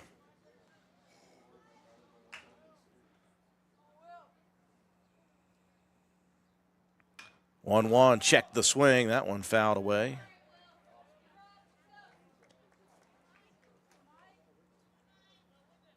Well, that pitch tops 100 for Will Knight for the afternoon. And again, we're in the top of the sixth. Action over in the bullpen for Fairmont State. The 1-2 pitch turned on, ripped towards the third baseman, fielded nicely, making the turn. Goff to Sabatino to Sheets. And Fairmont State able to shut the door on the Yellow Jackets in the top of the sixth. A hard hit shot from Huber. Goff fielded it cleanly over to Sabatino and over to Sheets for the 5-4-3 double play. Inning over, we move to the bottom of the sixth, squared away at 3 apiece. I'm Keith Powell, and I'm in love with helping you get your next car, truck, or SUV. I love saying yes to only $2 down. I love saying yes to $200 monthly payments. I love saying yes to up to $2,000 more for your trade. And I love saying yes to You're Approved with my Keith Says Yes credit approval process. All of this plus a lifetime warranty only at Yes Ford in Huntington.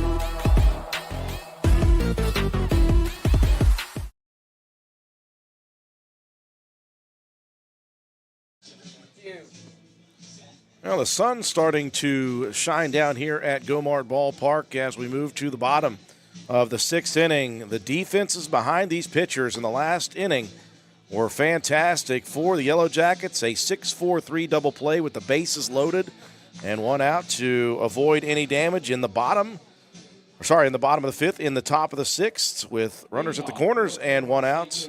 Fairmont State able to earn the 5-4-3 double play. No runs, 2 base hits, no errors, and 1 left on for the Yellow Jackets. First pitch here of the inning to Micah Canterbury.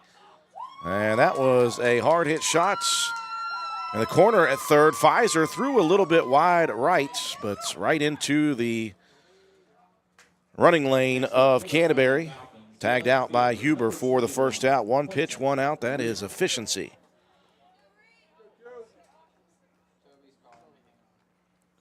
And we saw Knights in the top half of the inning go over 100 pitches for the night. Right now, Hodges, after they stuck with him with the bases loaded and he got out, they'll give him another inning here with 87 pitches. And he's going to face the main target here, Quentin Reap, who is 2 for 2, a double and a 2-run home run. Going strictly off speed on the first 3 pitches. 2 outside the zone, 1 in, 2-1 the count.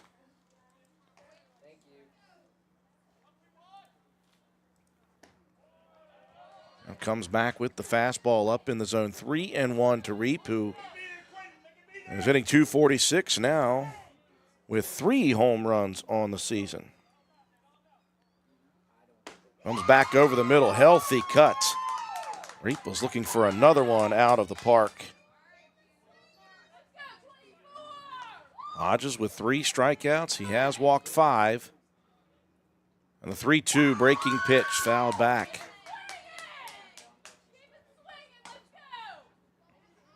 Reap with some extra bases hits on the season. 3 triples and 8 doubles for the junior left fielder. The payoff pitch. Oh, wow, that one rides in. And that's going to hit Reap right on the calf muscle. And he's going to try to jog that one off. So Hodges loses Reap on the 3-2 pitch.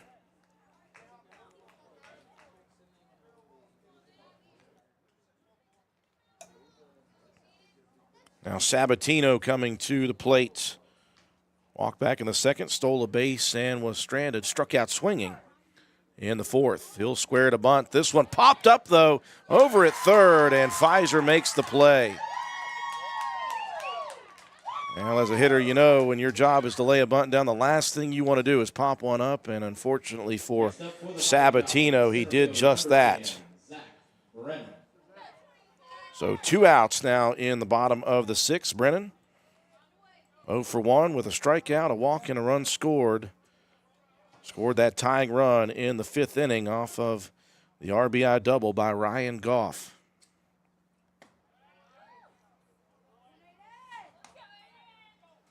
First pitch from Hodges missing up in the zone.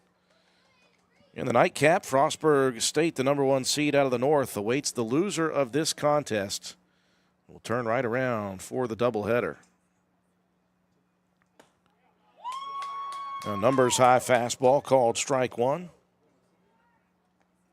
Meanwhile, the winner of this game will head to tomorrow's championship bracket. At 1 p.m., they'll face off against #1 seed from the South, UC.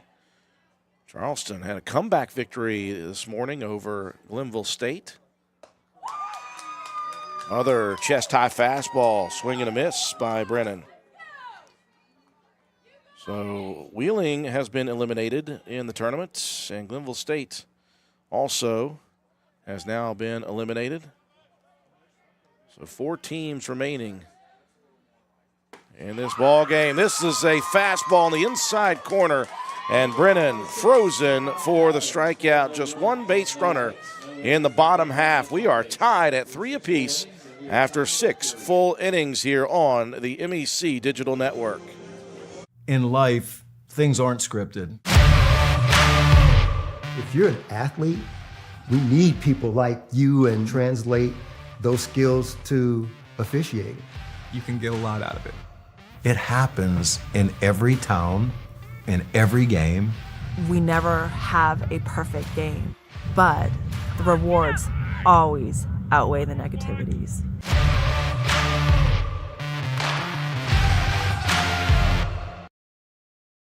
In NCAA Division II, community engagement is an initiative at all 25 national championships because student athletes want to give back while competing for a national title. Over the course of the year, Division II student athletes have an opportunity to leave a lasting impression in local communities throughout the country. Whether Division II student athletes are volunteering at hospitals, schools, after-school care programs, foster homes, or retirement villages, they make a difference in the lives of others. In Division II, we rise to the opportunity and make community engagement ours. A tremendous battle in the championship bracket of the 2024 MEC Conference Baseball Championship Tournament. West Virginia State, Fairmont State, well, the two pitchers have battled back and forth. They've both been good at times, been cold at times, but the defenses have stepped up behind both these pitchers. Just one base runner in the bottom of the sixth inning, given up by Hodges on a hit batter. No hits, no runs, no errors. To the top of the seventh we go, 3-4-5 coming to the plate, led off by Nathan Paulson. And Knight continues to work, topped 100 pitches in the last inning. And he'll fire one on the inside corner for strike one to Paulson, who is 1 for 3. An RBI single and a run scored in this one. Knight working inside, outside, missing on the second pitch. 1-1 the count. Paulson hitting .302 this year. Now with 35 RBIs.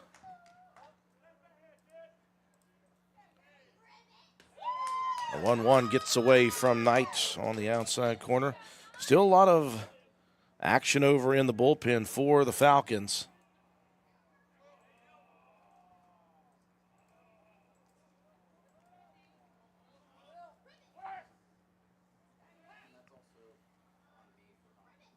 The 1-2 turned on and ripped down the line just left of the foul line. Right into the bullpen area.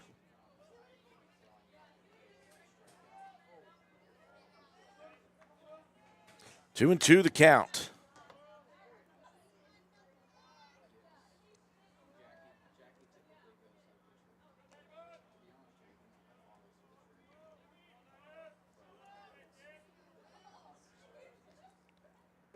Knight comes with the 2-2 pitch. That one hops Canterbury.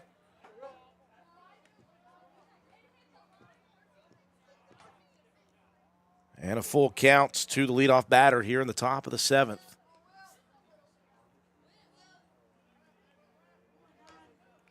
Overitis in the on-deck circle for the Yellow Jackets. Payoff pitch ripped over the head of the third baseman, Goff. And another leadoff base hit. This time it's Paulson. Next up for the Yellow Jackets, the catcher, number 29, Tyler Overitis. That is the second straight inning that the Yellow Jackets have had a base hit with the leadoff batter. Now Overitis has a good day going right now. He's 2 for 3 with an RBI, a double. And that last base hit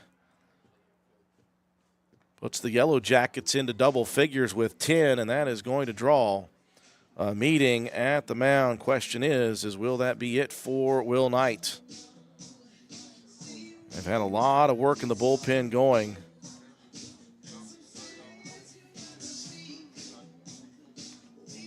So far, Knight, 6 innings officially of work, 4 strikeouts, 1 walk. He has given up 10 hits. But again, the damage, as far as that's concerned, has been relatively limited.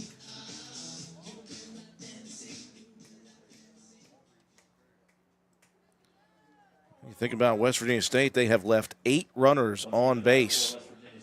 So a couple of great defensive plays for Fairmont State, and they're going to stick with Knight here in the top of the 7th.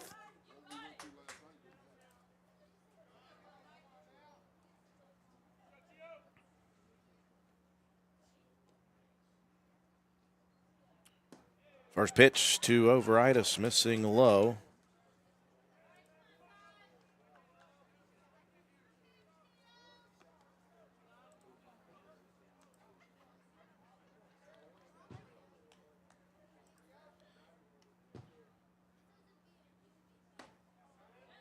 Attempted frame job by Canterbury. Still missing outside, 2-0 the count. Oftentimes you'd think in a tie ball game late, looking to try to advance Paulson, but Overitis has been hitting so well. Can't imagine they would ask him to sack bunt here. Well, Knight having some control issues anyway to Overitis, down 3-0 in the count. Paulson, just 9 stolen bases on the year.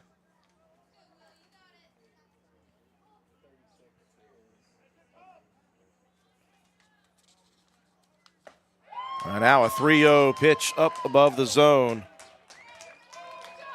Well, Max Schnurr is warming up in the bullpen for Fairmont State. And another quick meeting here. And this one may do it for Knight. Runners at first and second here in the top of the 7th inning with no one out. And that will do it for Will Knight. We'll check on the new pitcher. We'll give you the stat line for Knight after these messages, as we'll be back from the Go-Mart Ballpark on the MEC Digital Network. I'm Keith Powell, and I'm in love with helping you get your next car, truck, or SUV. I love saying yes to $2 down. I love saying yes to $200 monthly payments. I love saying yes to up to $2,000 more for your trade. And I love saying yes to your approved with my Keith Says Yes credit approval process. All of this plus a lifetime warranty only at Yes Chevrolet in Hurricane.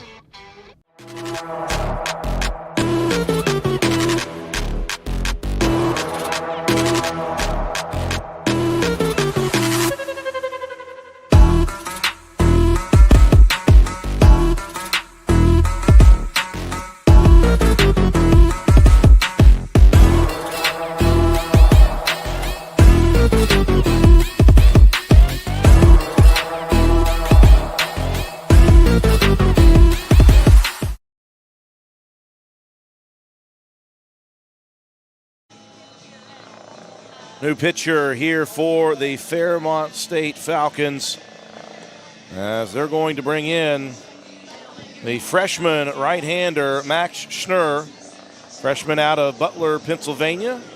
And Butler Area High School has not pitched a lot this year, just 9 innings of work for Schnurr. He is 0-2. He does have a pair of saves, ERA at 7 even.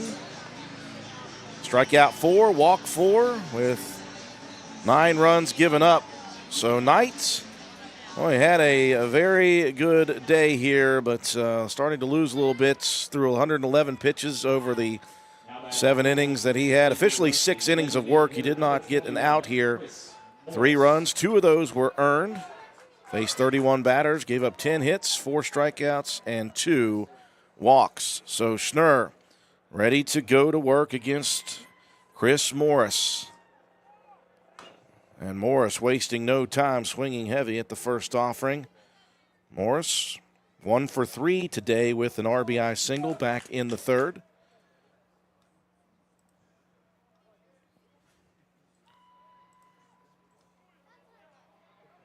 Obviously, West Virginia State looking for a big inning here with the first 2 aboard. 40 RBIs for Morris. Nasty breaking pitch. Morris shakes his head. Yeah, good job, he says. Count quickly, 0-2.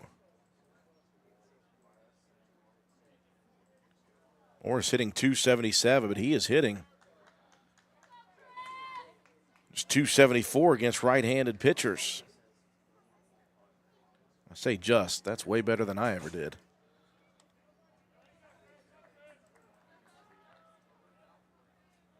The 0-2 pitch in the dirt. Nice stop by Canterbury. Again, with this big backstop, lots of room to advance runners. And again, we are tied. This game has never been more than a 1-run lead for either side.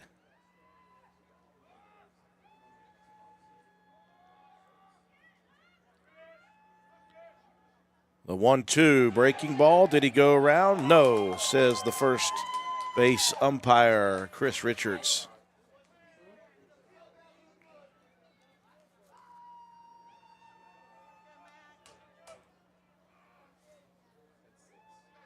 Count even at 2-2. Paulson away from second. Tovaritis away from the bag at first. 2-2 pitch down Main Street, and Morris frozen. A big first strikeout for Schnurr. Take a look as he fired the fastball right at the knees. One out now with Connor Pfizer. He's 1 for 2 with a single. Also hit by a pitch in the 5th inning.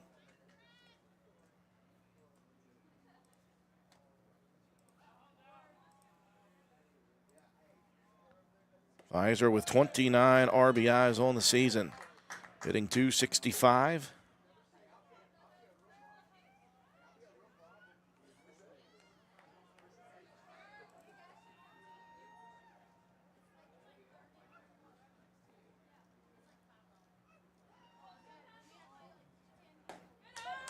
.1-0 sails away from Pfizer.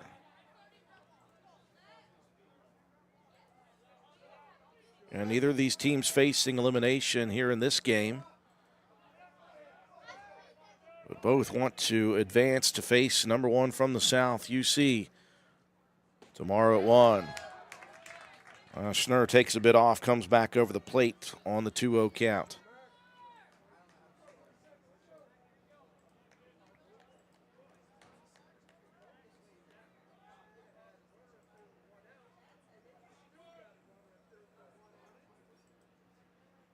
2-1 delivery. Chopped towards the third base dugouts. Quickly 2-0 now. Spolrich in the on-deck circle. Did I say 2-2?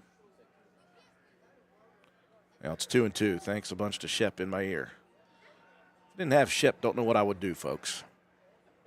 I'd be a worse broadcaster, I know that. Here comes the 2-2. That one slapped foul over the first base dugout.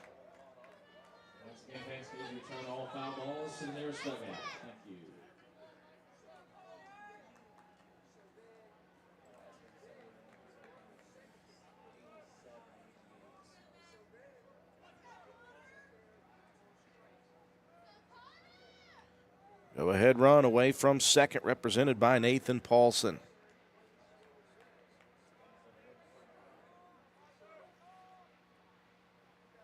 Schnurr giving some looks out there. Comes with the 2-2.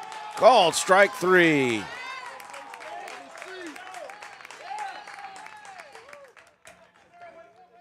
Only Pfizer, let's just say, disagreeing with the body language on that pitch. Let's take a look.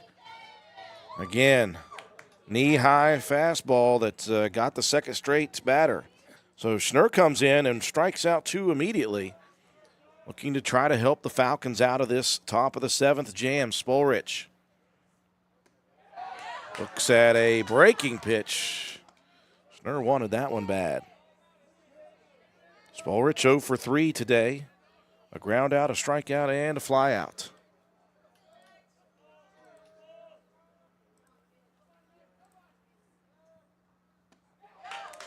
Now, fooled on the pitch, goes off speed, does Schnurr, and Spolrich way out in front. 1-1 the counts. 51 at bats for Ethan Spolrich, just 7 RBIs. 8 would be huge, though, for the Yellow Jackets. Spolrich hitting just .216.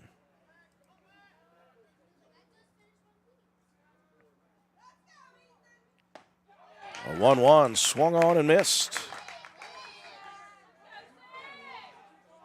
Again, we said Schnurr just 9 innings of work so far this year, wasting 0 time helping his team get back with 2 outs and first and second. Runner going over there at third, and that will advance. No throw down to Goff as Paulson will take third. Count even at 2-2.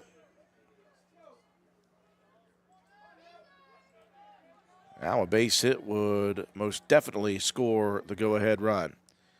Breaking ball, though, and that one hits Bullrich swinging, and Schnurr lets out a roar. What are you working for? Do you want to pursue your athletic potential while earning a degree that will benefit you for a lifetime? Do you want to play at the highest level in your sport? Do you want to be a champion? That's what the proud members of the Mountain East Conference are advancing toward every day. Providing opportunities and pursuing excellence.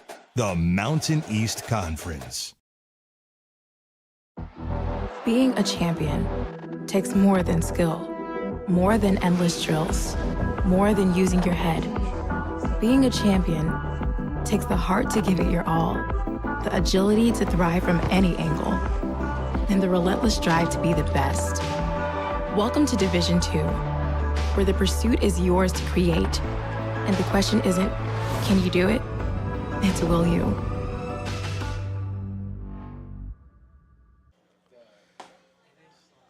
People often say that I talk too much, but Brian Shepard, my production manager, stole my thunder at the end of that top of the 7th inning as the freshman Schnurr coming in with 2 on and nobody out.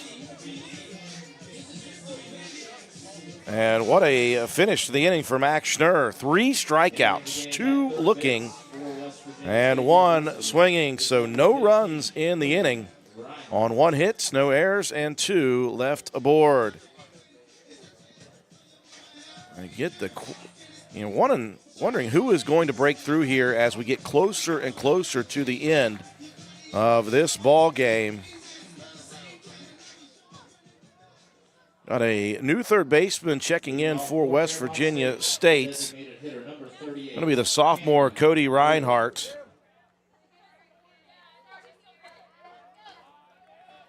And we are still tied here as we move to the bottom of the 7th.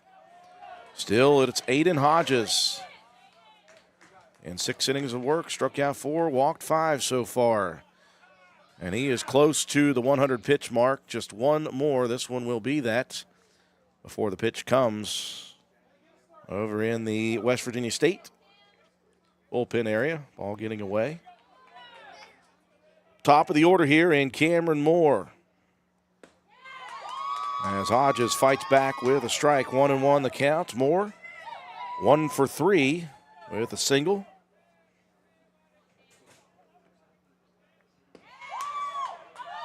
Breaking pitch, dropping away and out of the zone. Wow. I do believe that the West Virginia State faithful disagreed with that one.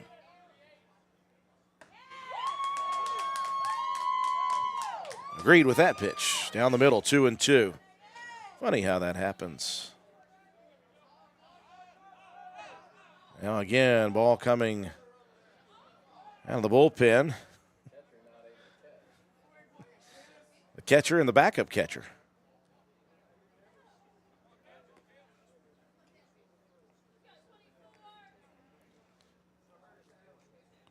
So 2-2 the count to Cameron Moore.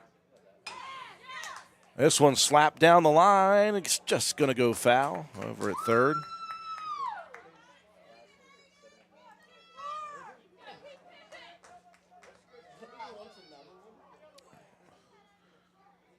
Moore, as a leadoff batter, 126 plate appearances, has struck out just 17 times.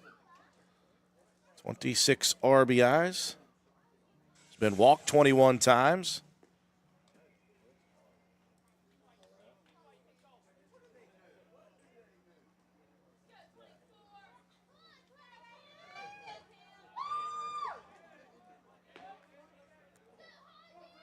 Two the count. Moore comes with the off speed, chopped. Foul territory off the bat, foul territory as well by Moore. Ryan Goff in the on-deck circle. In the hole is Quentin Smith.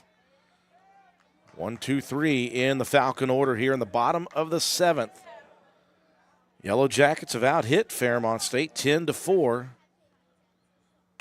This one chopped over to second base, fielded cleanly by Bittinger. And the 4-3 put out. Next up for the Fighting Falcons, third baseman, number 5, Ryan Goff. Third put out of the night for the second baseman, Bittinger, and that will bring up Ryan Goff. Goff is 1 for 3. Popped out to left field in the first, grounded out to third in the third inning, and had a big RBI double in the fifth. This one popped up right at the right fielder, Spolrich. Dogs a couple of steps in and makes the grab for the second out quickly. Well, Hodges is deep into this start, but he is effective right now, and the defense behind him is also working well. 2 up, 2 down, Quinton Smith. Officially 0 for 1. He's been walked twice in the third and fifth innings, respectively.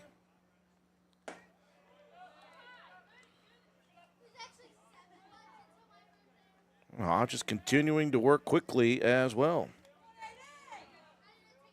Smith hitting .384 this year as a second-team All-MEC selection.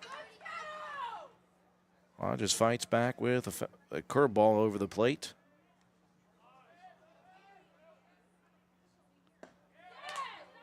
Tried it again. Just missing outside.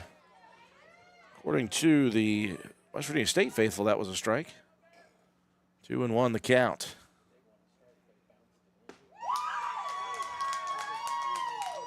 2-2. All curveballs right now to Smith. Hodges has not thrown a fastball yet to the number 3 hitter in the order. Breaking ball just about takes the head off of Hodges. Smith sat on curveball and absolutely tattooed that breaking pitch. Oh, and you see Hodges just getting out of the way. That was scary. The fifth base hit of the ball game here for the Falcons. And with 2 outs in the bottom of the seventh, the potential winning run is on the base paths. Noah Canterbury, the cleanup hitter. Lays off the first offering.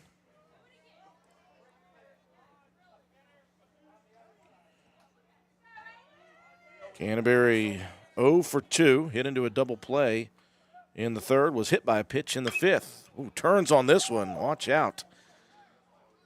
The fans in the stands. That one got out of here quickly. Canterbury on the season hitting .339. He's got 43 base hits, 35 RBIs.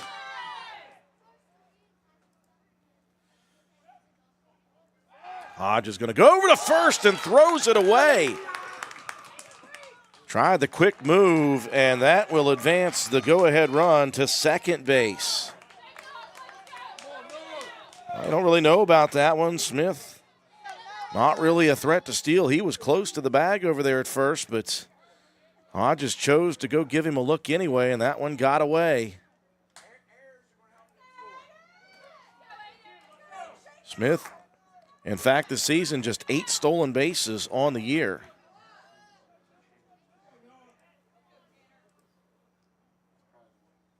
This one down the middle, looped over into very shallow right field. That's going to drop in.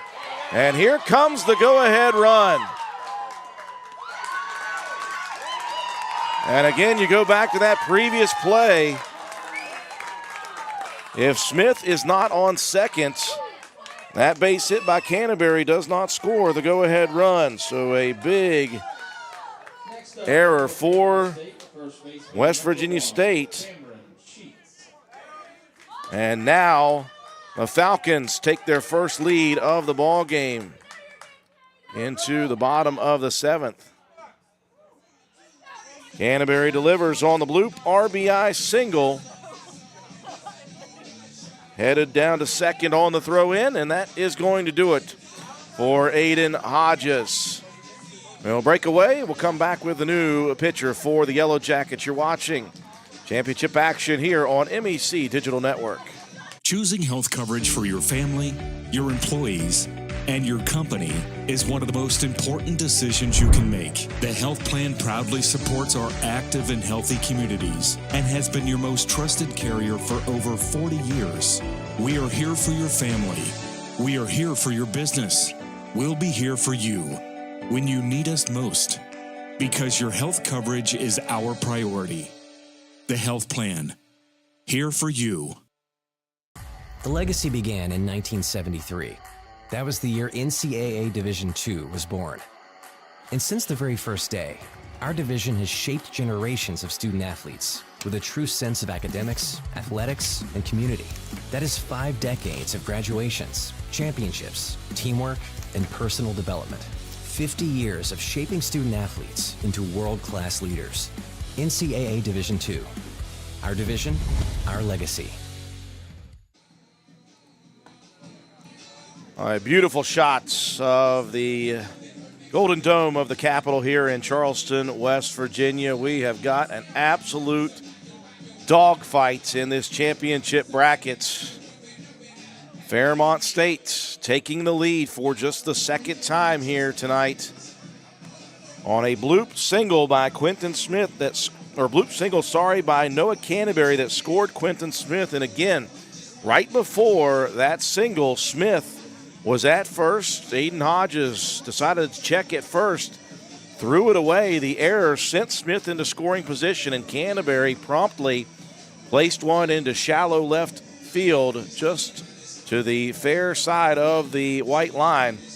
And Smith able to score the go-ahead run. So we have a new pitcher coming in for West Virginia State, J.T. Fabian, on the season. In 17 1/3 innings of work, he is 1-0. He's given up 9 earned runs, a 4.67 ERA, 14 strikeouts, 12 walks. Hodges, we'll talk about his production here in just a second. Cameron Sheets comes to the plate. Tough day at the plate, 0 for 3. He's hitting to a double play.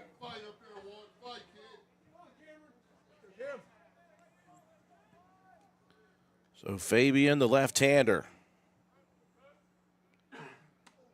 working the inside corner, misses on the first offering, catches the second. So Hodges, 31 batters faced, 100. Moving over, though, nicely is Paulson. He'll make the grab for the third out of the inning, but the Falcons move ahead here in the bottom of the 7th, 4-3. West Virginia State headed to the plate in the top of the 8th. You're watching 2024 Mountain East Conference baseball action on the MEC Digital Network.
Well, it's been a great battle here in this 3 versus 2 seed action in the championship bracket of the Mountain East Conference Tournament. Number 1 seed from the South, University of Charleston, awaits the winner tomorrow at 1 p.m. The loser of this contest will drop into the consolation bracket. They'll have to turn around directly and play again tonight against the number 1 seed from the North, Frostburg State. Well, Fairmont State has trailed for the majority. They led just one time after a big 2-run base hit, 2-run home run, I should say. Back in inning number 2, it was taken back in the 3rd, and it was West Virginia State throughout until the bottom of that 7th inning, as Quentin Smith advancing to second on an error, and a bloop single, an RBI by Noah Canterbury. 4-3 is the lead now for the Falcons. Bittinger at the plate. He's had a good day at the plate. 2 for 3 with a double.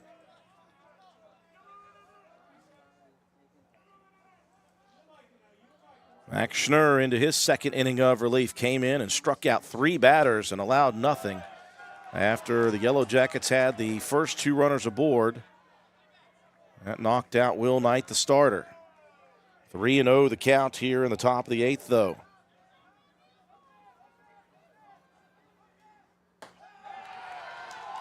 And Bittinger is going to head to first on a 4-pitch walk, and the tying run now is on the base paths for the Yellow Jackets.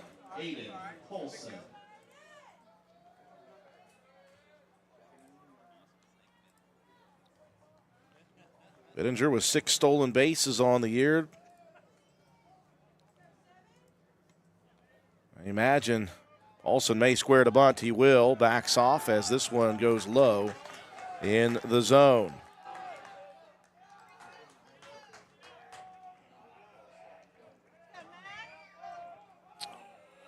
Paulson 1 for 3 on the afternoon. Got a single back in the 6th inning. Now Schnurr is going to check on his guy at first. 1-0 the count. Paulson hitting just 167 on the year with 3 RBIs. He'll square to bunt. This one put into fair territory for just a second before it trickles foul down the first baseline. 1-1 the counts.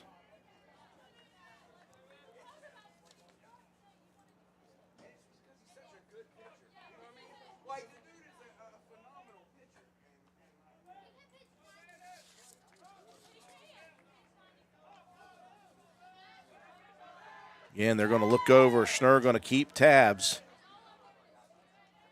on Bittinger. Of course, we saw in the last half inning that didn't work well for the Yellow Jackets. Ball gets away. That tying run is headed to second for the Yellow Jackets. Schnurr will come to the plate. And again, Paulson trying to drop one in fair territory. Couldn't do it, and he's now got 2 strikes. It'll be tough for him to square. And again, Schnurr just trying his best to keep Bittinger as close to the bag as he can do it.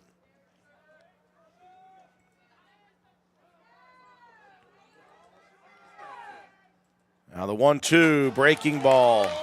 That one gets Paulson swinging heavy. That is 4 strikeouts in the first 5 batters that Max Schnurr has faced. Looking solid in his relief effort. Again, he came in having worked only 9 innings this whole year. Back to the top of the order for the Yellow Jackets in Kyle Waters. 0 for 2. Walked and scored the first run of the ball game, though.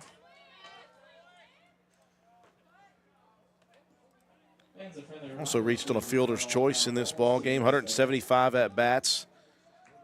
Just 27 strikeouts. He's hitting .354. with 40 RBIs. Breaking ball drops out of the zone. Very nice play behind home plate, though, by Canterbury. He's had a couple of those plays throughout this ball game.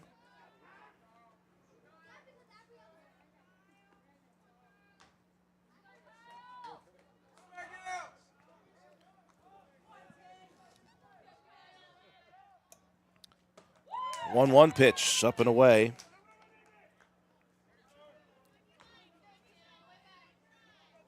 Waters, a junior out of Churchton, Maryland. Came to West Virginia State after heading to Chesapeake Community College.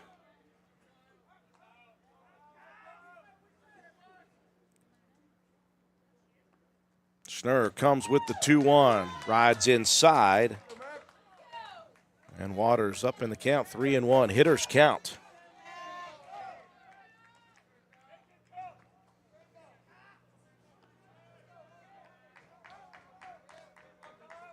Conservative lead over at first for Bittinger.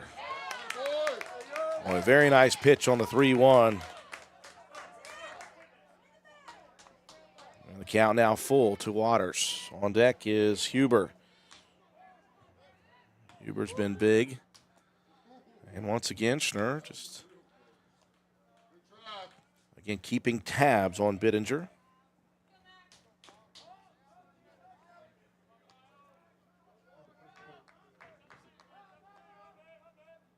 Payoff pitch. So they were sending Bittinger.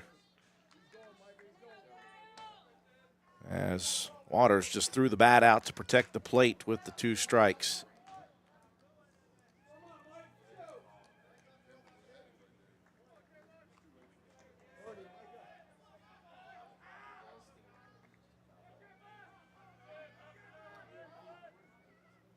The 3-2 pitch. And how about the youngster Max Schnurr? He has faced 6 batters, and he has struck out 5 of them. The only one he lost is at first base on a 4-pitch walk to Bittinger. Other than that, Schnurr has been very good here in the first couple of innings of relief, but Huber coming to the plate. He is 2 for 4. Late call at the plate on strike 1. Huber doubled in the first, singled and scored in the third. Breaking pitch. Huber waited on, ripped it foul. And quickly the count is 0-2. Huber, a first team All-Mountain East Conference selection. Did hit into that 5-4-3 double play back in the 6th inning. Huber, though, with 55 RBIs, wanted 56, got nothing of that one. Schnurr, 7 batters faced, 6 strikeouts. And Fairmont State retains the lead as we move to the bottom of the 8th. Falcons headed to the plate here on the MEC Digital Network.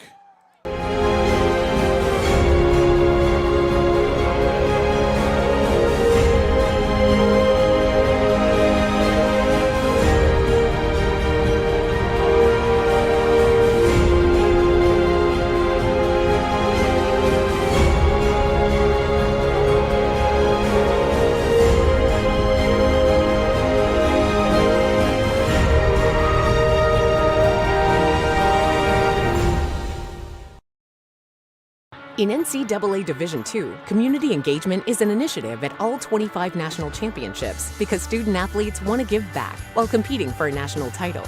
Over the course of the year, Division II student-athletes have an opportunity to leave a lasting impression in local communities throughout the country. Whether Division II student-athletes are volunteering at hospitals, schools, after-school care programs, foster homes, or retirement villages, they make a difference in the lives of others. In Division II, we rise to the opportunity and make community engagement ours. Moving into the bottom of the 8th inning, Fairmont State leading West Virginia State 4-3. Interesting catch by our crew here. Robbie Mounts was taking a look at Schnurr's delivery from the stretch. He has been foot tapping on every pitch. He did not on that pitch. So that's something very interesting. You got to be a fan of baseball to recognize that. Robbie Mounts, appreciate that find for us. Very interesting on call on that. On a different pitch, there's the foot tap, so that's odd.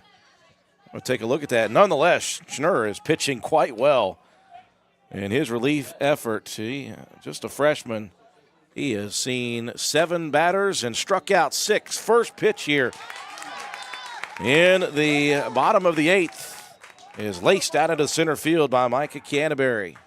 Next up for the Fighting Falcons, Fabian came in the last inning in relief, got the outs, but he gives up the base hit here to Canterbury. You're going to get a pinch runner for Canterbury. And that's going to be Cameron Hines, redshirt junior out of Fairmont Senior High School in Fairmont, West Virginia. 7th base hit for the Falcons.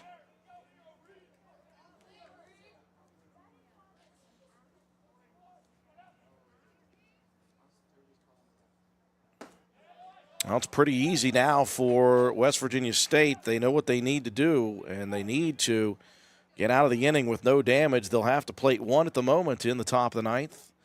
For Fairmont State, obviously going to look for some insurance runs as Fabian delivers on the outside corner.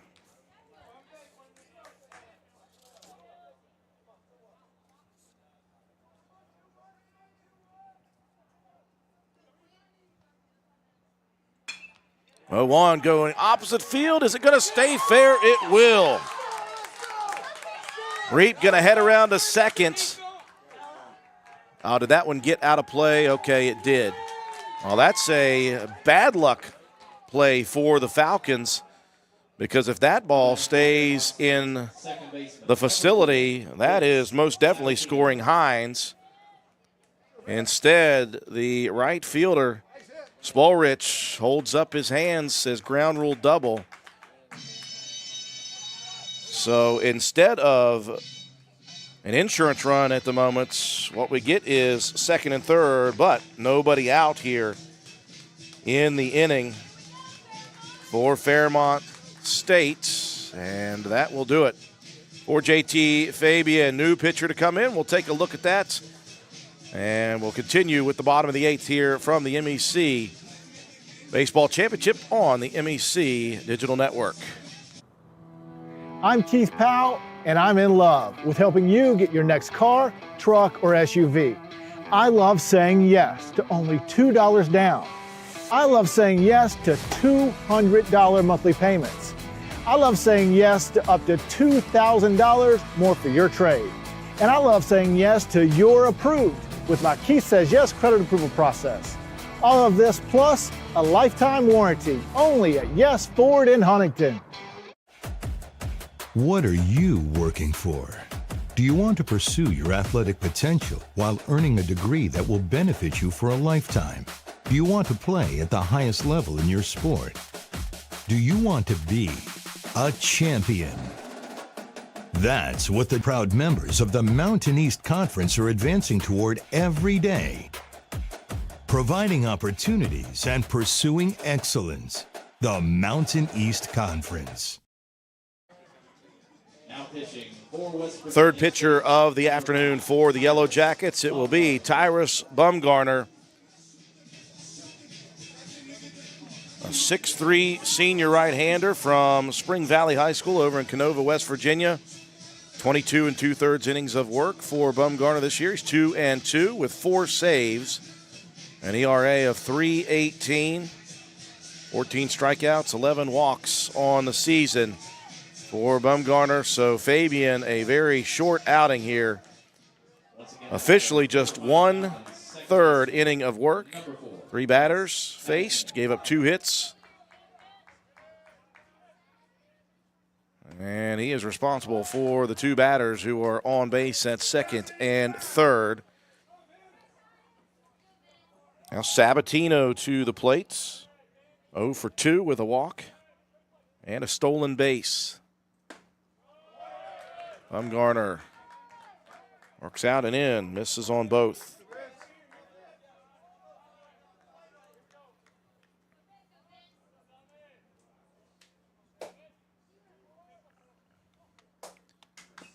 Sabatino chopping this one fouled.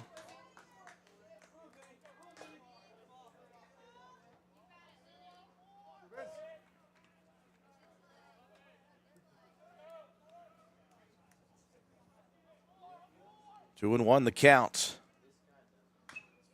Again, Sabatino fouls it off. 2-2. Bumgarner in on a very tough situation here, trying to keep the Falcons from adding insurance here in the bottom of the 8th inning.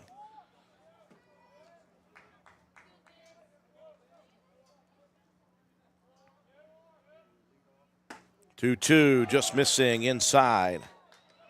And a full count to Sabatino.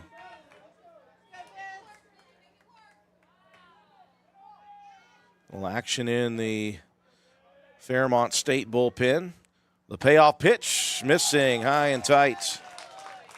And the first batter that Bumgarner sees is headed to first. Bases loaded now. Well, if you're looking at strategy, that's not such a terrible thing. as West Virginia State going to look for a force out at home. Just trying to manage right now here in the bottom of the 8th. They're going to see Zach Brennan. Brennan 0 for 2 with a walk and a run scored back in the 5th inning. Boy, Brennan launches that one foul over the third base area.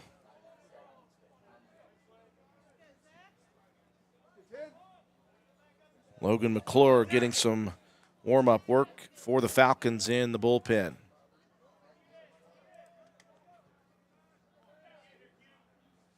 Brennan pops this one up. Infield was playing in, though. That's going to drop.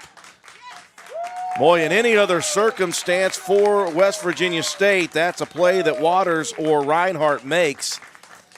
But with the bases loaded and all 4 infielders playing in on the turf, that was a perfectly laid dying quail single for the RBI. And had an insurance run for Fairmont State. Now back to the top of the order. Cameron Moore looks on.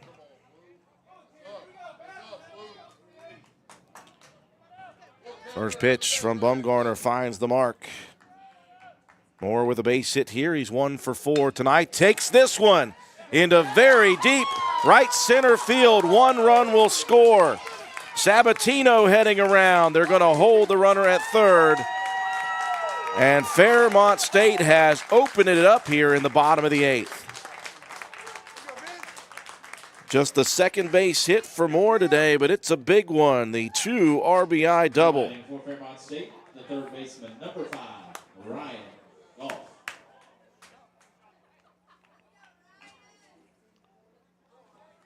Big insurance runs here for the Falcons. Ryan Goff now.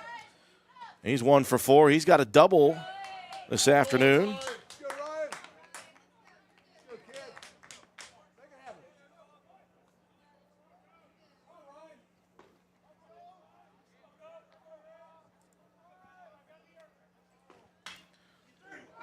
On 0 pitch, laced down the line, foul at third. Goff, 27 RBIs this year, 308 hitter. He's a tough out to get, 143 plate appearances. He struck out only 15 times.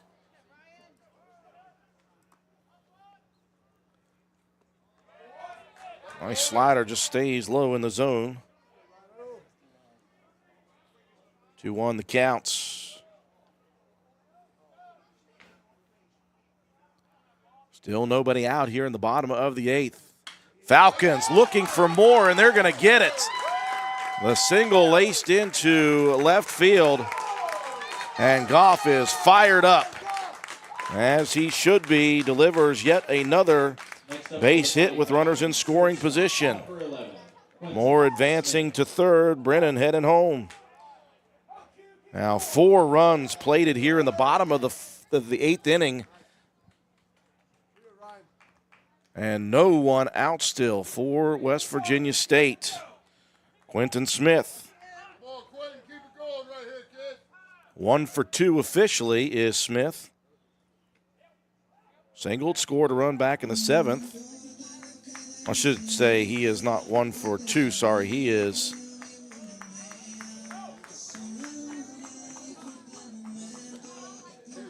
he is 1 for 2. I do apologize. Couple of walks. That'll do it for Bumgarner, as we're going to get another relief pitcher here for the Yellow Jackets. We'll check it out here when we come back here, bottom of the 8th. Nobody out, first and third, with an 8-3 lead for the Falcons. Choosing health coverage for your family, your employees, and your company is one of the most important decisions you can make. The health plan proudly supports our active and healthy communities and has been your most trusted carrier for over 40 years. We are here for your family. We are here for your business. We'll be here for you when you need us most, because your health coverage is our priority. The health plan, here for you.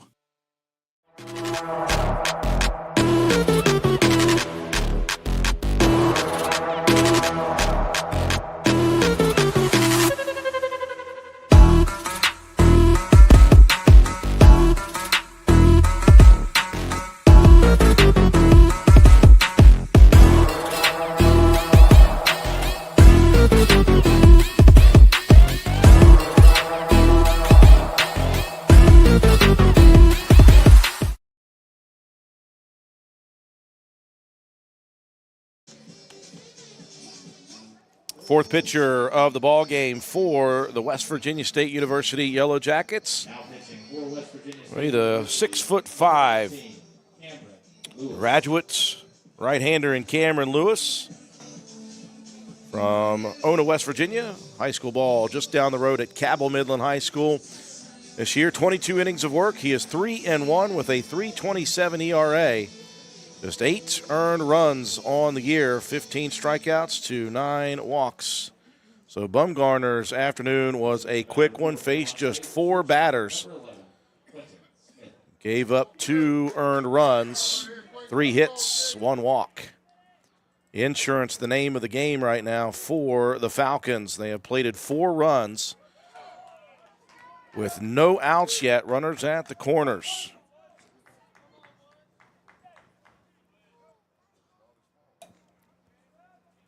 Lewis finds the mark on the first pitch. Quentin Smith's had a good day today. He's been on base 3 of the 4 plate appearances. Low in the zone. Tremendous season for Smith as well. Second team All-MEC selection. Hitting .388 with 30 RBIs. Falcons trying to be greedy in the bottom of this 8th inning. This one launched high into the sky, deep right field. Going back at the wall. What a catch by Spolrich. He crashed against the sign and made a great play for the first out of the inning. But that one deep enough to plate another run. Watch this catch by Ethan Spolrich. Into the wall he goes for the out. Smith, though, earning the sacrifice RBI. As that one scores Cameron Moore for the 5th run.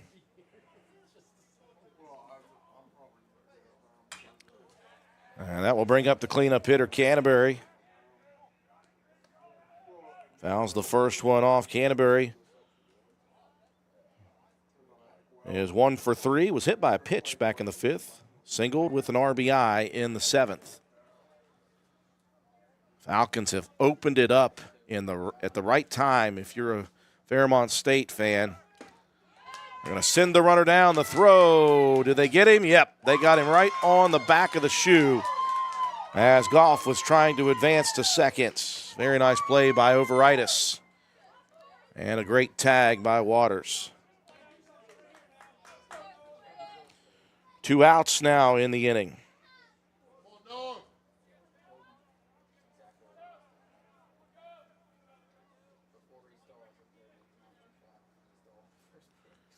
So now the bases are empty.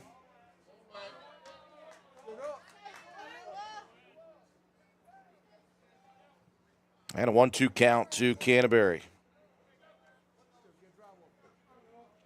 Lewis trying to end this with no more damage. It's going to be a long haul in the top of the 9th for the Yellow Jackets no matter what. And that one ripped up the middle. Canterbury comes through with his second base hit. Now batting for Fairmont State, first baseman number 1, Cameron. And people are going to look at this game. Well, we're still the 9th inning available. I don't want to count the chickens before they hatch, but it'll be very difficult for West Virginia State. They're going to try to make a major comeback in the top of the 9th. If they do not, people are going to take a look at this and say, oh, this is a blowout. No, this has been a tremendous ball game from start to finish. But right now, the Falcons woke the backs up at the right time. They called Joe Boo in, I think, in the 8th inning.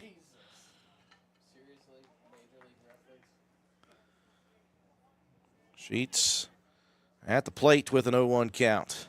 Yes, a Major League reference. Chopper over towards third. Fielded cleanly by Reinhardt. He'll take the force outs. At second for Bittinger. Damage, though, done.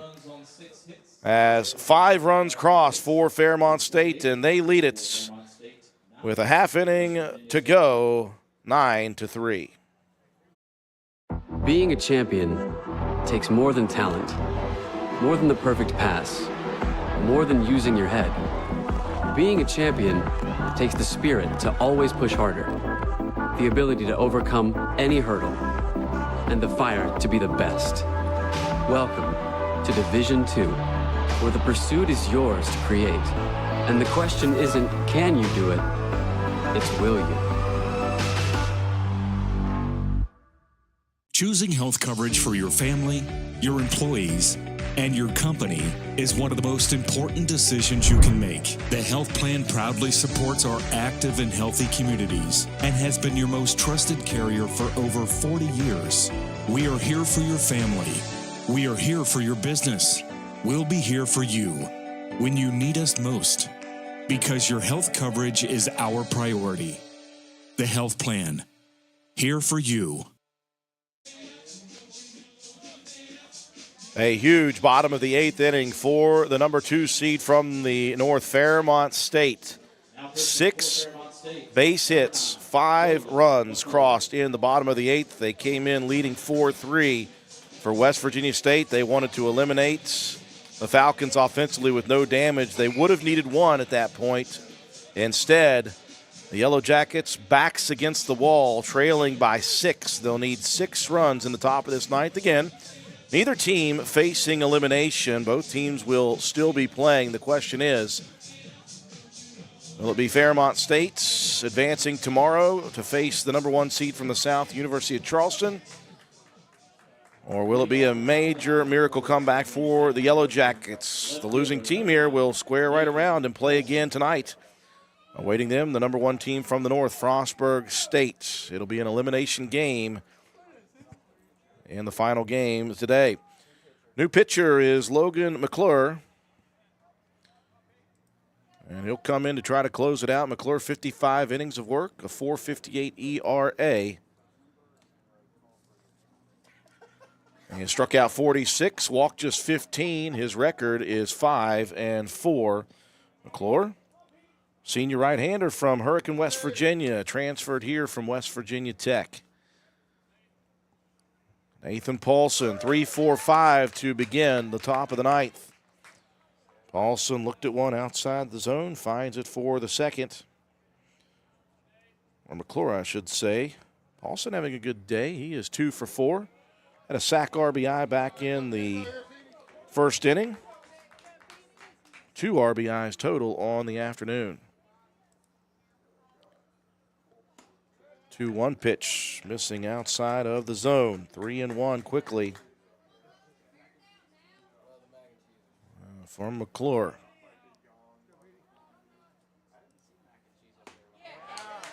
Now Paulson goes at that one. Full count.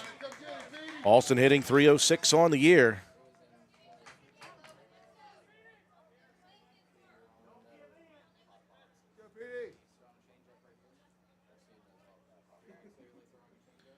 The payoff pitch drops into the zone. Paulson was wanting ball 4, instead rung up by the home plate umpire, Mr. Bob Wyford. Take a look at that one. Well, that one dropped pretty low, but umpire says called strike 3. First out here in the top of the 9th. Overitis steps into the batter's box. He is 2 for 3. With a double and an RBI, has also been walked in this one. First 2 pitches outside the strike zone, 2-0.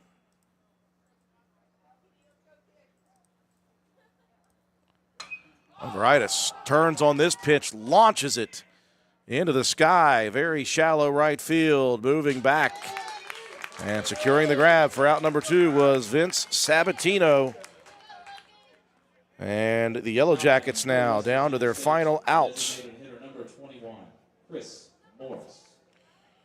Now Chris Morris, he is 1 for 4. An RBI single back in the 3rd inning. Struck out twice and flew out to center field. Very nice breaking pitch by McClure.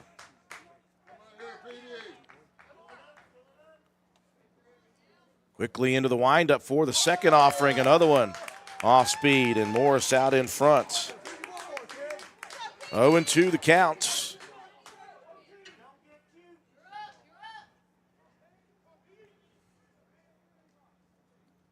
0-2 pitch, swing and a miss. And McClure shuts the door on the Yellow Jackets. Fairmont State, the number 2 seed from the north. A big bottom of the 8th inning, and they will win it 9-3. We'll break away, come back, and recap the ball game here. After these messages, you're watching the 2024 MEC Baseball Tournament on the Mountain East Digital Network. The legacy began in 1973. That was the year NCAA Division II was born. And since the very first day, our division has shaped generations of student athletes with a true sense of academics, athletics, and community. That is 5 decades of graduations, championships, teamwork, and personal development. 50 years of shaping student athletes into world-class leaders. NCAA Division II. Our division, our legacy. I'm Keith Powell, and I'm in love with helping you get your next car, truck, or SUV. I love saying yes to only $2 down. I love saying yes to $200 monthly payments. I love saying yes to up to $2,000 more for your trade. And I love saying yes to You're Approved with my Keith Says Yes credit approval process. All of this plus a lifetime warranty only at Yes Ford in Huntington.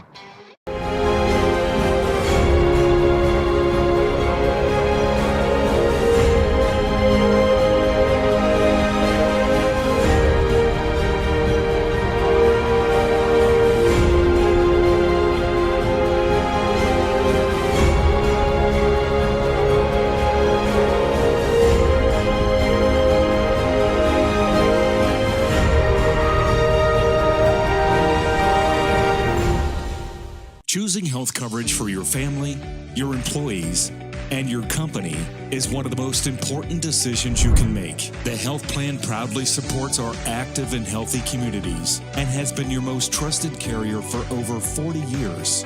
We are here for your family. We are here for your business. We'll be here for you when you need us most, because your health coverage is our priority. The health plan, here for you.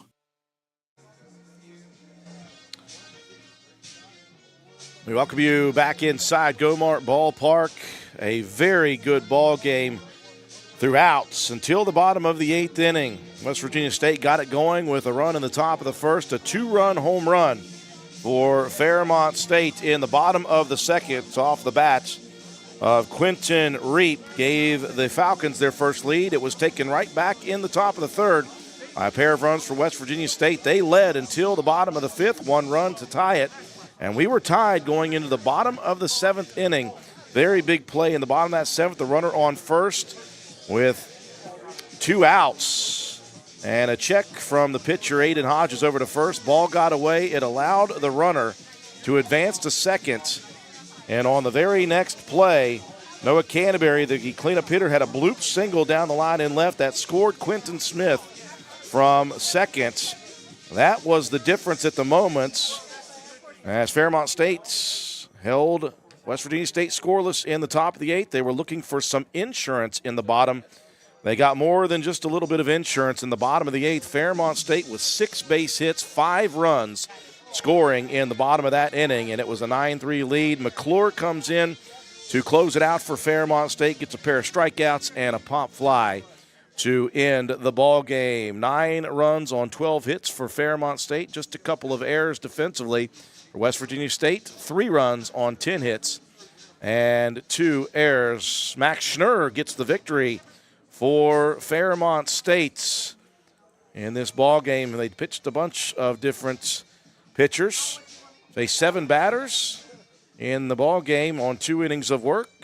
Struck out 6, walked just 1 as Hodges takes the loss. He went a long way here tonight. Pitched very, very well. Went, in fact, 6 2/3 innings of work. Faced 31 batters, finished up with 4 strikeouts, 5 walks, though, gave up 6 hits and 4 runs. 3 of the 4 were earned here tonight. So, in the championship bracket tomorrow at 1 p.m., it will be Fairmont State taking on the number 1 seed from the South, in the University of Charleston. Our next contest will feature number 1 from the North, Frostburg State, and West Virginia State dropping into the consolation bracket. That will do it for us here in game number 2 on this quarterfinal Friday action. For all of us here at the Mountain East Conference Digital Network, our great crew for video productions, Brian Shepard working the board, Robbie Mounts as well, all of our camera crew, and executive video productions, Butch Mounts. For all of us, I'm Andrew Miller. You've been watching the 2024 Mountain East Conference Baseball Tournament on the MEC Digital Network.